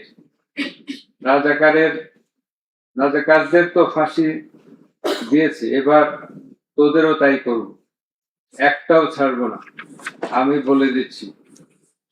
Rajakars have been hanged, now they also will be hanged, none will be spared. I have already ordered. This is the translation.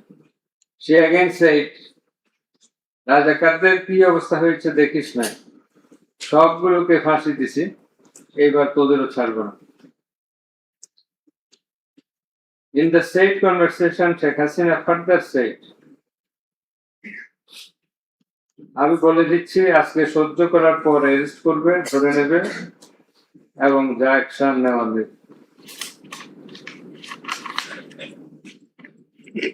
And it is crystal clear that Sheikh Hasina expressed her incitement to the activists of her party Awami League and affiliates, Chhatro League and Jubo League, and also gave provocation to the protesters, and furthermore she expressed that she ordered to kill and eliminate the protesting students. The concerned pen drive CD containing the above conversation as well as the transcript thereof have been submitted in the tribunal. In addition to the above, on 15/7/2024, our League Secretary and Cabinet Minister Ubaidul Qadir made another provocative remark, saying, Andolon Damane Chhatro League is যথেষ্ট. Chhatro League is enough to control the movement. Whereupon the protesting students of Dhaka University burst into anger and vehemently protested against Sheikh Hasina, Ubaidul Qadir and the government. The activists of Chhatro League, Jubo League attacked the protesting students with various deadly weapons and severely injured hundreds of them, whereupon they had to be hospitalized. The attackers impeded the injured students proceeding to the hospital and also impeded their treatment. Moreover, the attackers made further attacks upon the students undergoing treatment in the hospital. In consequence of the above noted incitements of Sheikh Hasina, in the press conference on 14 July 2024, her order to kill them, as revealed in her conversation on the following night with Dhaka University Vice Chancellor, and also the provocative and aggressive remark of Awami League Secretary Ubaidul Qadir, the law enforcers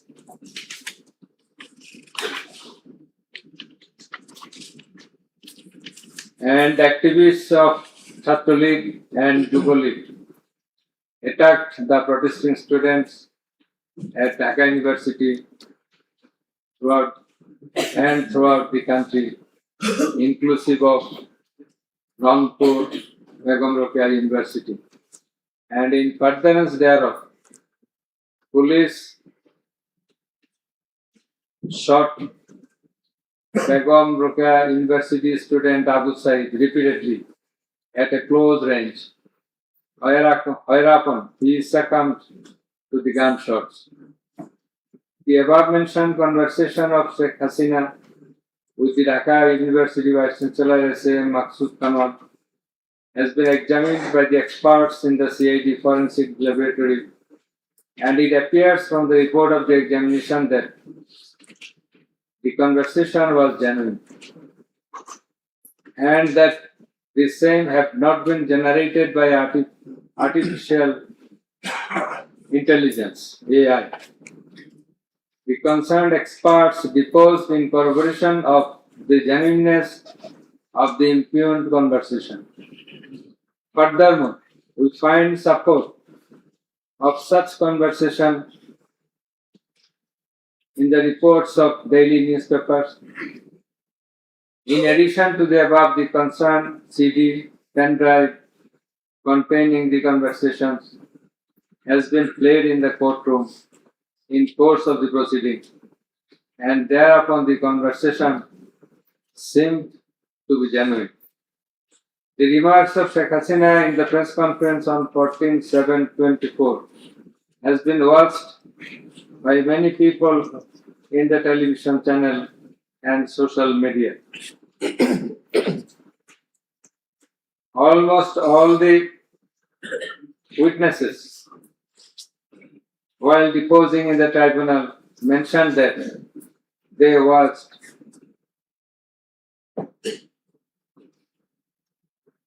the videos in the media. Moreover, the national daily newspapers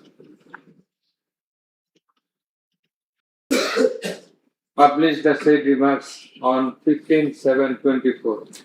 The remark of Obaidul Qadir was published in the news edition, over and above said inciting remark and killing and order of killing by Sheikh Hasina and the provocative remark of Obaidul Qadir have not been denied by them. Although State Defence Council, the Lord and State Defence Council for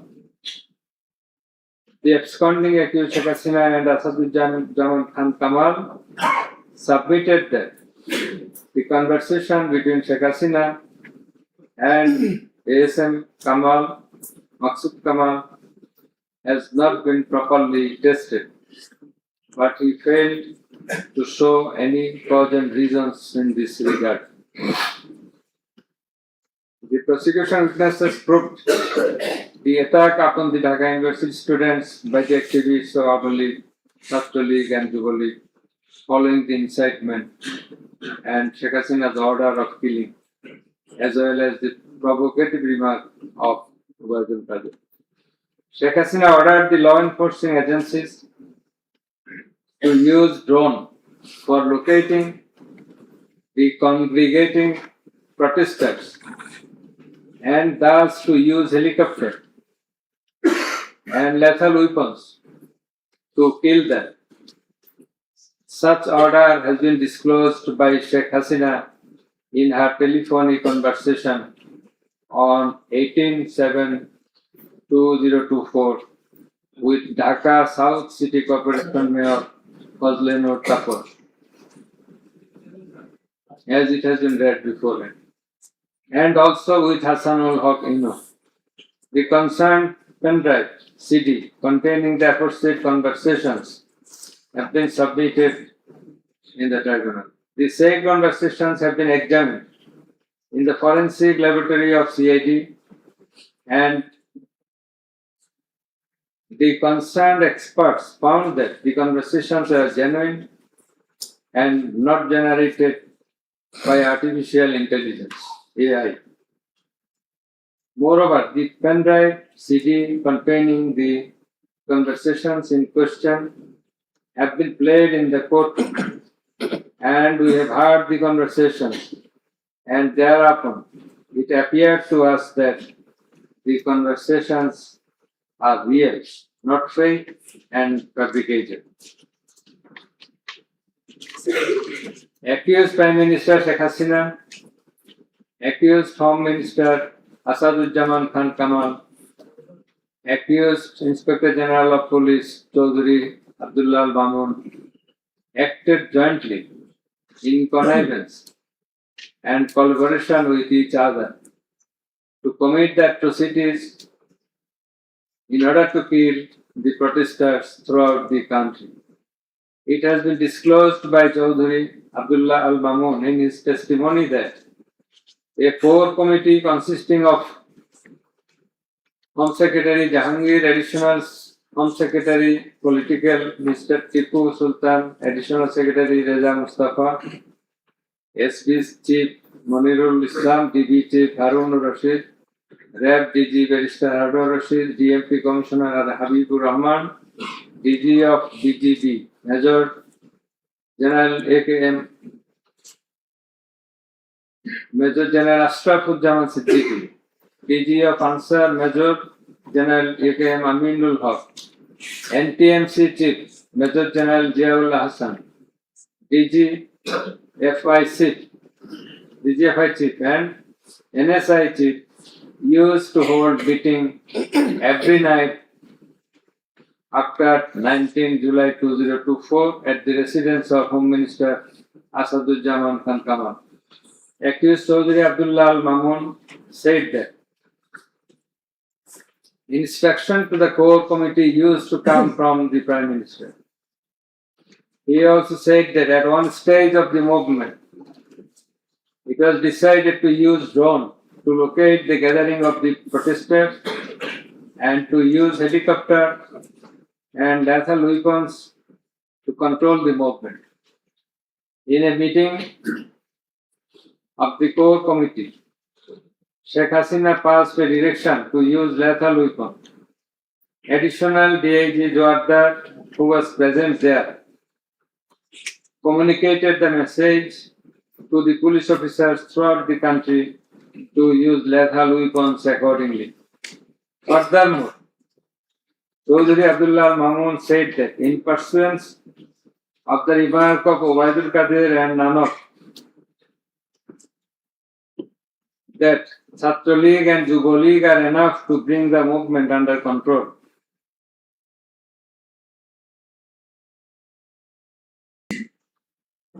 He further said that following such remarks, activists of Chhatra League and Yuva League attacked the students of Dhaka University. He also said that a lot of protesting students and public were killed by using drone, helicopter and lethal weapons throughout the country. Accused Chaudhry Abdullah Al Mamun further asserted in his testimony that he, along with Home Minister Asaduzzaman Khan Kamal, Home Secretary and BNP Commissioner, went to Narayanganj on 29/7/24 to observe the situation of the movement. And on the way, they stayed for a while in front of Jatrabari police station. And then DC Iqbal of Wari Zone showed a video to the Home Minister on his mobile and said, "We shoot one, that one dies, that one gets injured, but the others do not move." Therefore, it is perspicuous from the above that all the three accused led the operations against the protesting students and public jointly as a matter of joint criminal enterprise. As the aftermath of Sheikh Hasina's order, as well as the supervision and guidance of accused Home Minister Asaduzzaman Khan Kamal and IGP Chaudhry Abdullah Al Mamun, the law enforcers and activists of Awami League, Chhatra League and Yuva League invaded the protesting students and public throughout the country by using drone, helicopter and lethal weapons, causing death to about 1,500, inclusive of 6 protesters at Sankarpur of Dhaka, namely Shahriar Khan Anas, Mahdi Hassan Junaid, MD Yaqub, MD Rakib Hawladar, Muhammad Ismail Haq, Malik Mia alias Shahari, and another 6 protesters at Ashuria of Sabah, namely Sajjad Hussain, Sodor, As-Sabur, Tanzil Mahmud, Sujar, Bayezid Bustami, Abul Hussain, and another unidentified protester near Dhaka, and caused grievous injuries to about 25,000 of them. In Ashulia, the aforesaid 5 dead bodies and another body of an unidentified injured protester were burned with petrol by police. The law enforcers and the activists of Awami League and those of its affiliated organizations named Chhatra League and Yuva League killed and injured the protesting students and members of the public with lethal weapons like SMG, LMG, China rifle, shotgun, 9 mm pistol, 7.62 pistol, both on the ground as well as from the helicopters from above the ground. The atrocities were committed by incitement, order, abatement, and failure to take preventive and punitive measures of the accused Prime Minister Sheikh Hasina, accused Home Minister Asaduজ্জামান Khan Kamal, accused Inspector General of Police Chaudhry Abdullah Mamun, and by the abatement, aid, and perpetration of the underlings, that is the subordinates. Some of the injured victims, members of the families of dead and injured protesters, other eyewitnesses from different parts of the country deposed in support of the atrocities of killing and injuring hundreds and thousands of protesters all over the country. Under the foregoing facts and circumstances, it has ostensibly been substantiated that the atrocities of killing and gravely injuring the protesting students and public took place almost all over the country. In view of the testimony of the investigating officer, the atrocities during the movement, July movement 2024, the atrocities occurred in 50 districts and lethal weapons were used in 41 districts of Bangladesh. We also find that victim witnesses from many districts testified in the tribunal stating that killing and injuring the students and common people took place in their respective districts during July movement 2024. Thus, it is clear enough that attack in question was directed against civilian population and it was widespread and systematic. Therefore, in the atrocities of killing and gravely injuring the protesters, as aforesaid, accused Prime Minister Sheikh Hasina committed crimes against humanity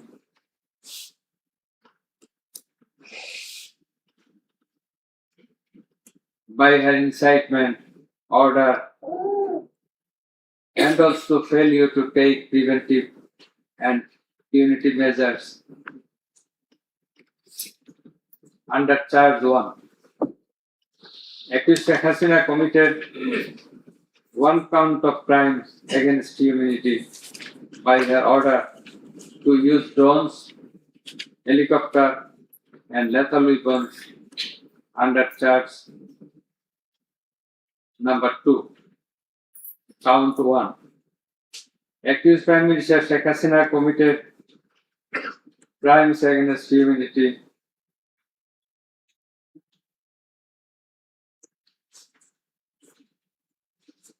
on one count under charge 1.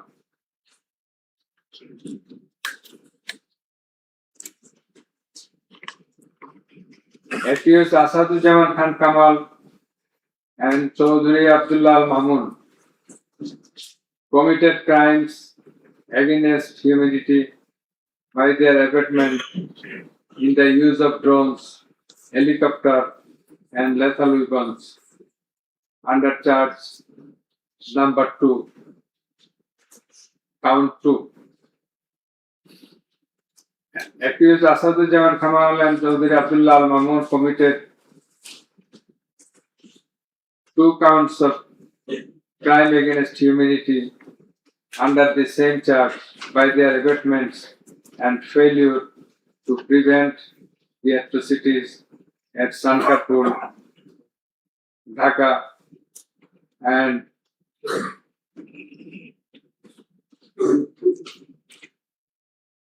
also committed crimes against humanity by their abatements and failure to prevent the atrocities in Ashulia, Sabah, Dhaka under the same charge. Accused Sheikh Hasina, the Prime Minister and as the President of Awami League and the controlling authority of all affiliated organizations, was the superior commander of the state party leaders and activists, as well as the Home Minister and Inspector General of Police, that is accused Sheikh Hasina and two other accused were in the superior and subordinate relationship. On the other hand, the Home Minister was the superior of the Inspector General of Police, that is, they are in the superior and subordinate relationship. As required to be an element as required by the provisions of Rome Statute. In the like way, all the police officers are subordinate to the Inspector General of Police. They worked under him. Thus, it is apparent that accused Prime Minister Sheikh Hasina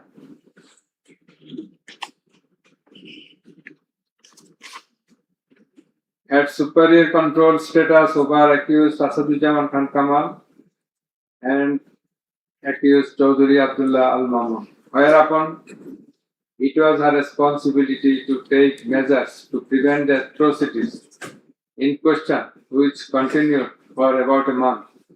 She did not also take any punitive measures against the perpetrators.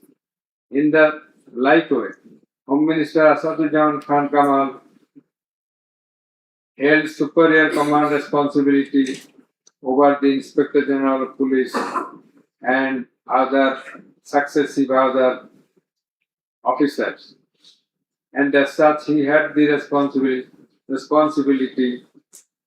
superior command responsibility to prevent all of them from committing the atrocities and for taking punitive measures against the perpetrators. Thus, both the accused Asadujaman Khan Kamal and the Inspector General of Police Chaudhry Abdullah Al Mamun, they committed crimes against humanity by their abatement, that is facilitation, and their failure to prevent the atrocities committed by their underlings, and hence they are liable to be punished under section 32A, 32G, 32H, 41B and 43 of the International Crimes Tribunals Act. Accused Sheikh Hasina is liable to be punished under section 32A, 32H, 41B and 43 of the International Crimes Tribunals Act 1973. It is obvious from the facts and circumstances delineated herein before that the law enforcers and the activists of ruling party Awami League, as well as its affiliated organizations, targeted the unarmed civilian protesters countrywide and accordingly attacked them. Therefore, in all the above discussed atrocities, the elements constituting crime against humanity have been fulfilled. The victim witnesses, the other witnesses, and the investigating officer hailed the accused Prime Minister Sheikh Hasina, accused Home Minister Asadujaman Khan Kamal, and accused Inspector General of Police Chaudhry Abdullah Al Mamun liable for the atrocities. It may be mentioned here that Mr. Chaudhry Abdullah Al Mamun, Inspector General of Police, has been tendered pardon on his application pursuant to section 15 of the Act, with a view to obtaining his evidence he is supposed to have been directly or indirectly concerned in or privy to any of the crimes specified in Section 3 on condition of his making a full and true disclosure of the whole of the circumstances within his knowledge relative to the crime and to every other person concerned, whether as principal or abettor in the commission thereof. According to subsection 2 and 3 of section 15, he has been examined as a witness and detained in custody until today. It appears to the tribunal that he made a full and true disclosure of whole of the circumstances within his knowledge relative to the crime and to every other person concerned, both as principal and abettor in the commission thereof.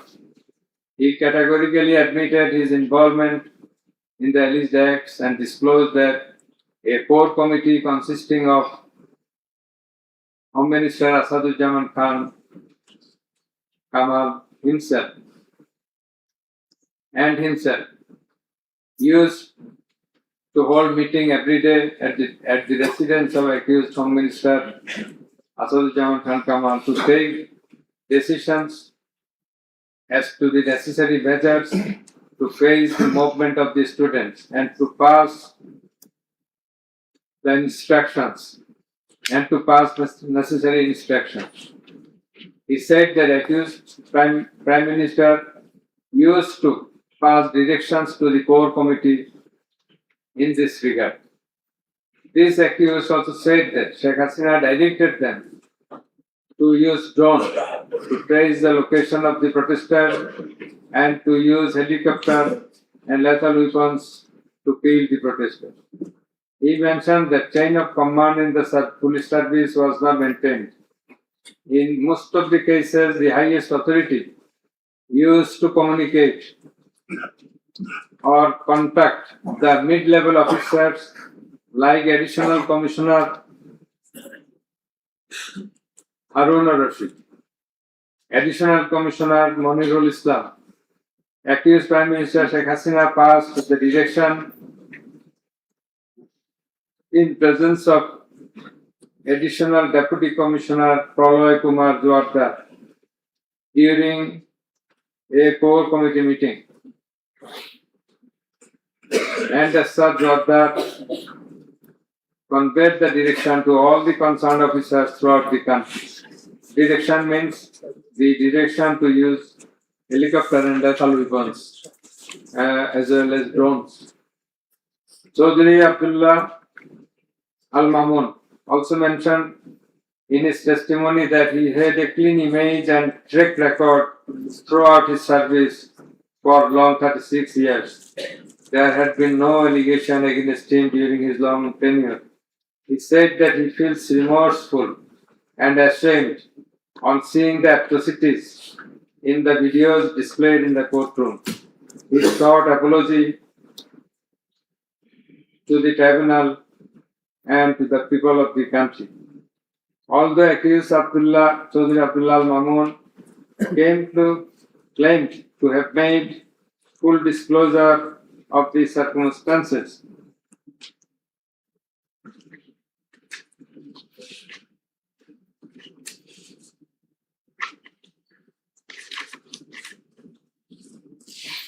and we do also believe that he made a full and true disclosure. But the offences he committed and admitted is punishable with the capital sentence.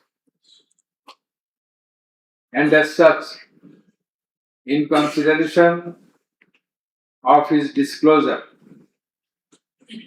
and the gravity of the offences, we do incline to convict him and award him a lenient sentence, which will be declared later on.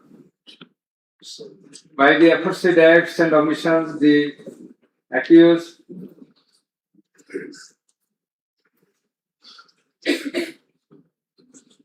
committed crimes against humanity under section 3, 2A, subsection B, clause 8, 41, 42, 43 of the International Crime Tribunal Act 1973, as stated before. Accused Sheikh Hasina and Asaduddin Khan Kamal remained in abscondence ab initio, despite the fact that notices and warrants were duly served in their given address according to law. Moreover, they were asked by publishing notice in 2 daily newspapers to appear and contest the case,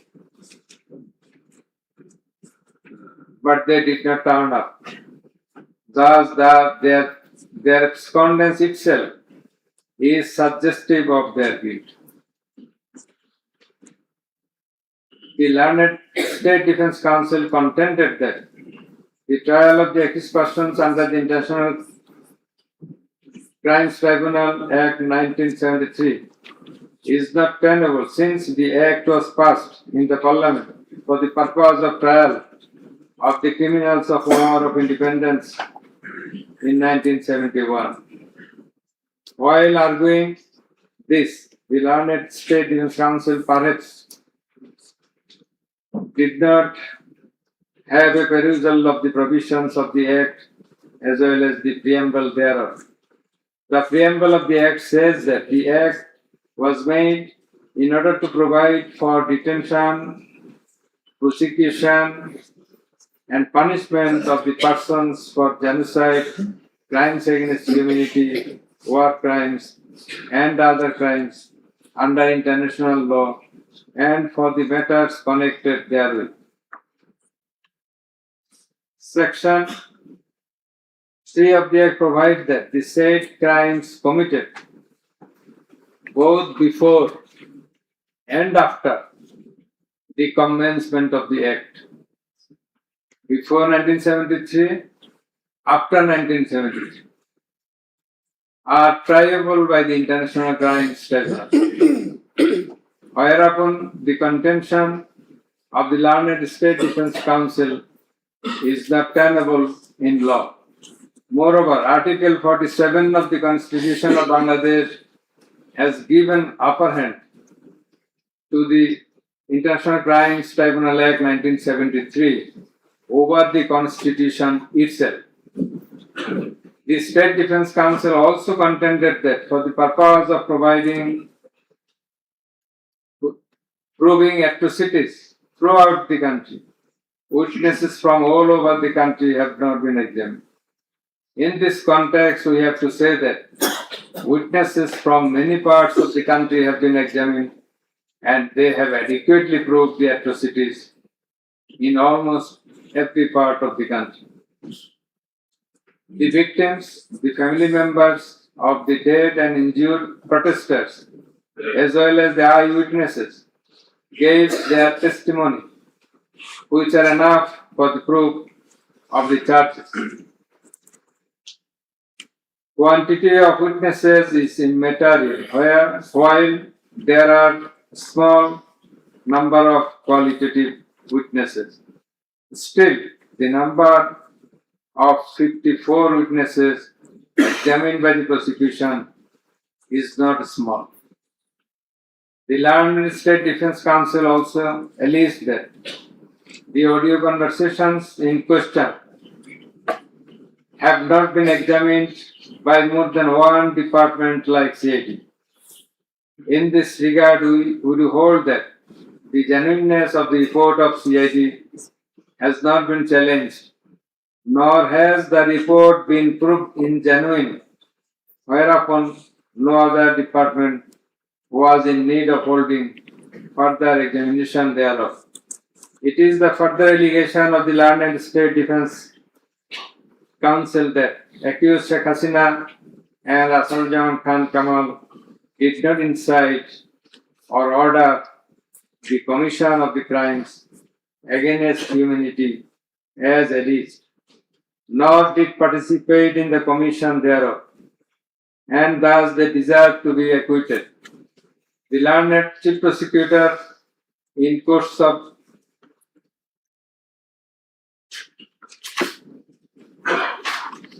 summing up,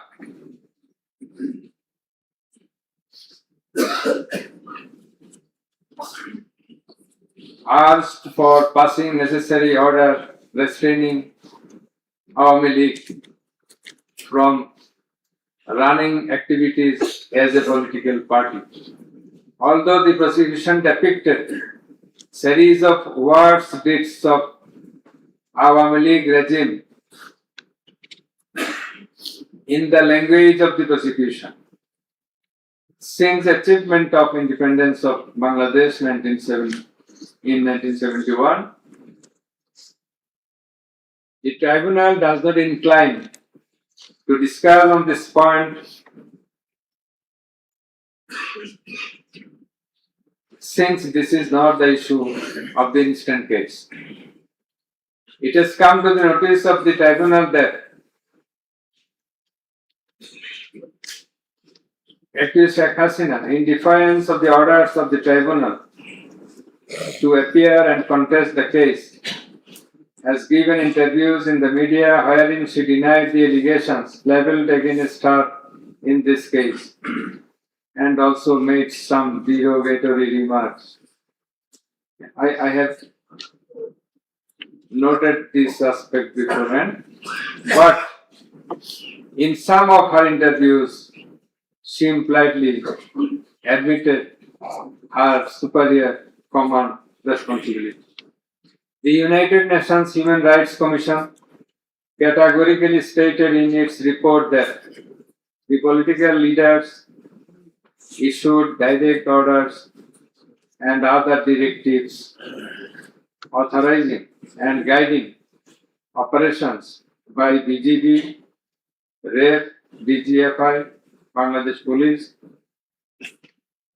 and Detective Branch that involved serious violations of human rights against protesters and other civilian, including extrajudicial killings and arbitrary detention. It has been stated in the report that 1,400 people have been killed by use of lethal weapons during the July movement 2024. By the political leaders, the United Nations Human Rights Commission meant the highest government authorities. The authorities in question are unprecedented in the history of Bangladesh. The nature and extent of cruelty administered upon the protesters, inclusive of infants, women, and old, stirred the hearts of the people throughout the world. On seeing the scenario of death and injured protesters and their outcry in the videos displayed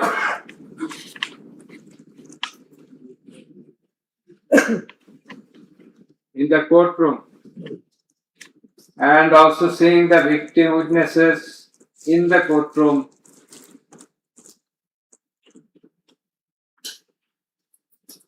for giving testimony, who lost their scalp, eyes, nose, hands, and legs. Any human being will fail to be in the normal state of mind seeing such scenario. Such atrocities must be brought to an end at any cost. Justice must not fail. In view of all the above facts and circumstances and findings, it is hereby ordered that accused Sheikh Hasina be found guilty on 3 counts under charge 1. Count number 1, incitement. Count number 2, order. to kill. Count number 3, inaction to prevent the atrocities and failing to take punitive actions against the perpetrators, and thus she is punishable. She is liable to punish under Section 3, Subsection 1A,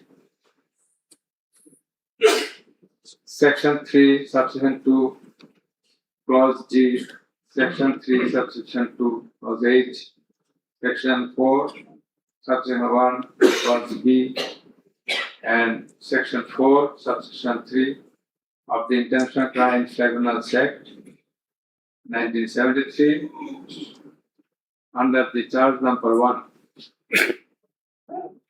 But we do hold that for all these 3 counts of crime against humanity, we do incline to award a single sentence, that is, the sentence of imprisonment till natural death for under charge 1. Under charge 2,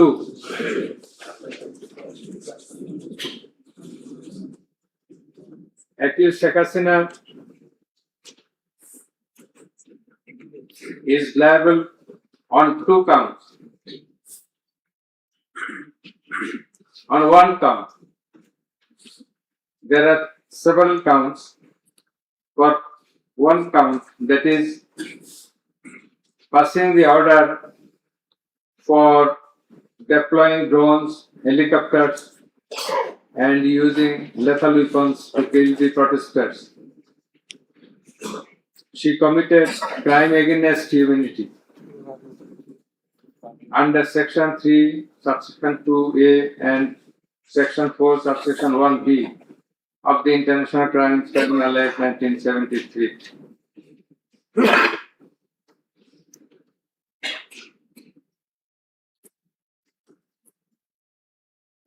She also committed the same crime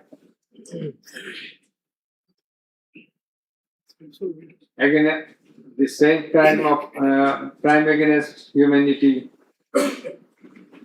on the second count, killing 6 persons at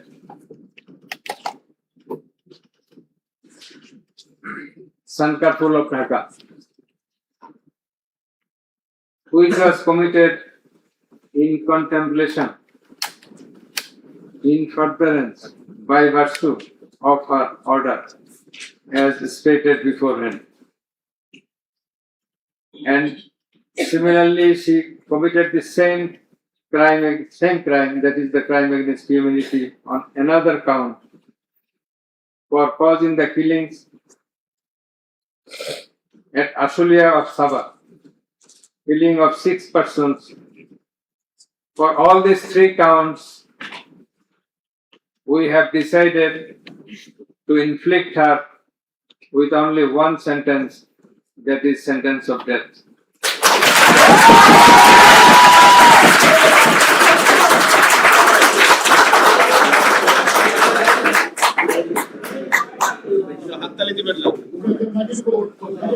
Please,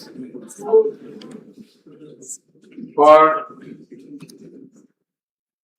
আপনাদের বিনীতভাবে অনুরোধ করছি আদালতের decorum, ট্রাইব্যুনালের decorum maintain করার জন্য। আপনাদের যা উচ্ছ্বাস, যা এক্সপেকটেশন, যা প্রকাশভঙ্গি, সেটা আদালতের ট্রাইব্যুনাল রুমের বাইরে গিয়ে করলে সেটা আরো শোভনীয় দেখা যাবে। thank you. Please silence.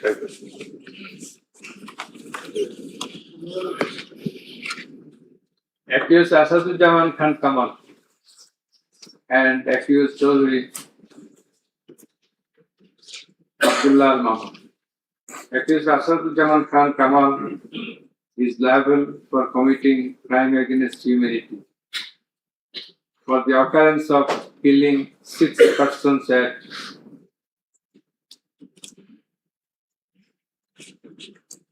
Sankarpur of Dhaka.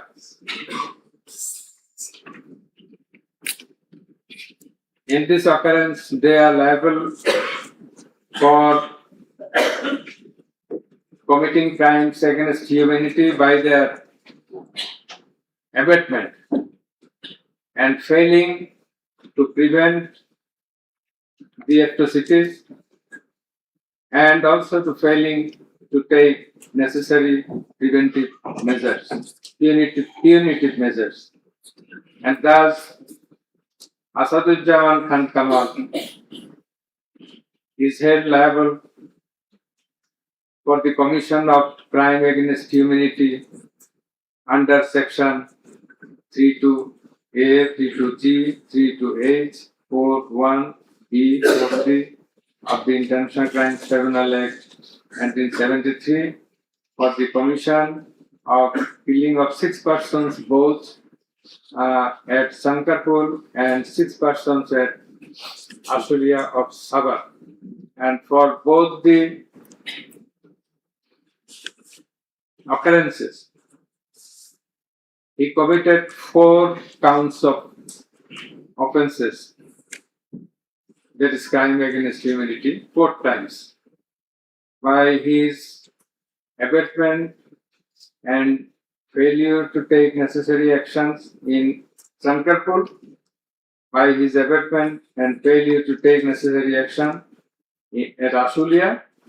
So for all these 4 counts, we have decided to award a single sentence of death to Asaduzzaman Khan Kamal. As regards Chaudhry Abdullah Al Mamun, as I have elucidated before, he has contributed to the trial of this case by making full and true disclosure of the circumstances within his knowledge. Yet, he also admitted, and he was involved in all the occurrences throughout the 36 days of movement, considering both his contributions, his admissions, with the material evidences to the tribunal to arrive at the correct decision, and also in consideration of the gravity of the offense. We are both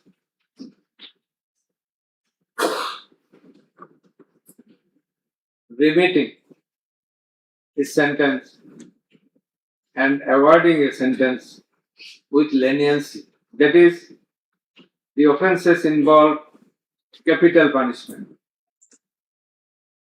But for his contribution, we have decided to inflict him with a sentence of imprisonment for 5 years.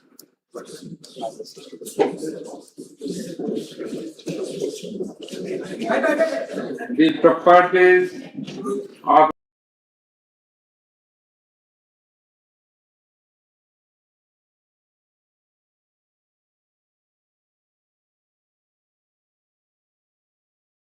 accused Sheikh Hasina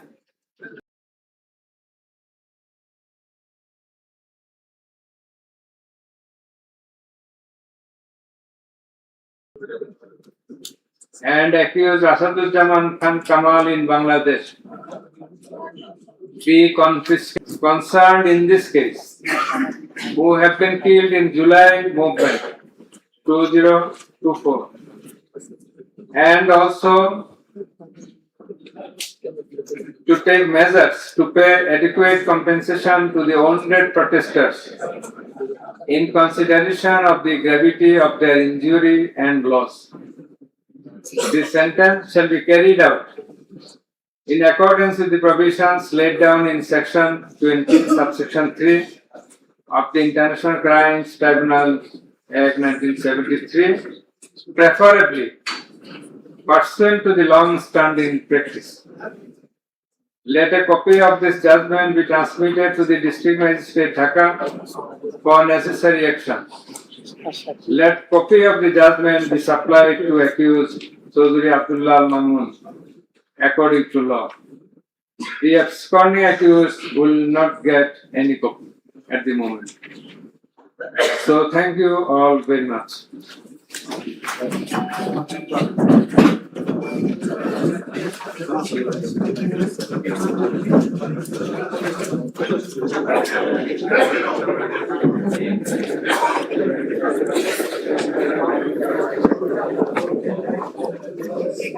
Much a pleasure. Much a pleasure. Thank you very much. Much a pleasure. Much a pleasure.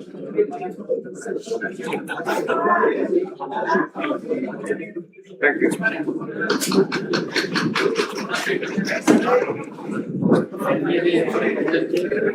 you.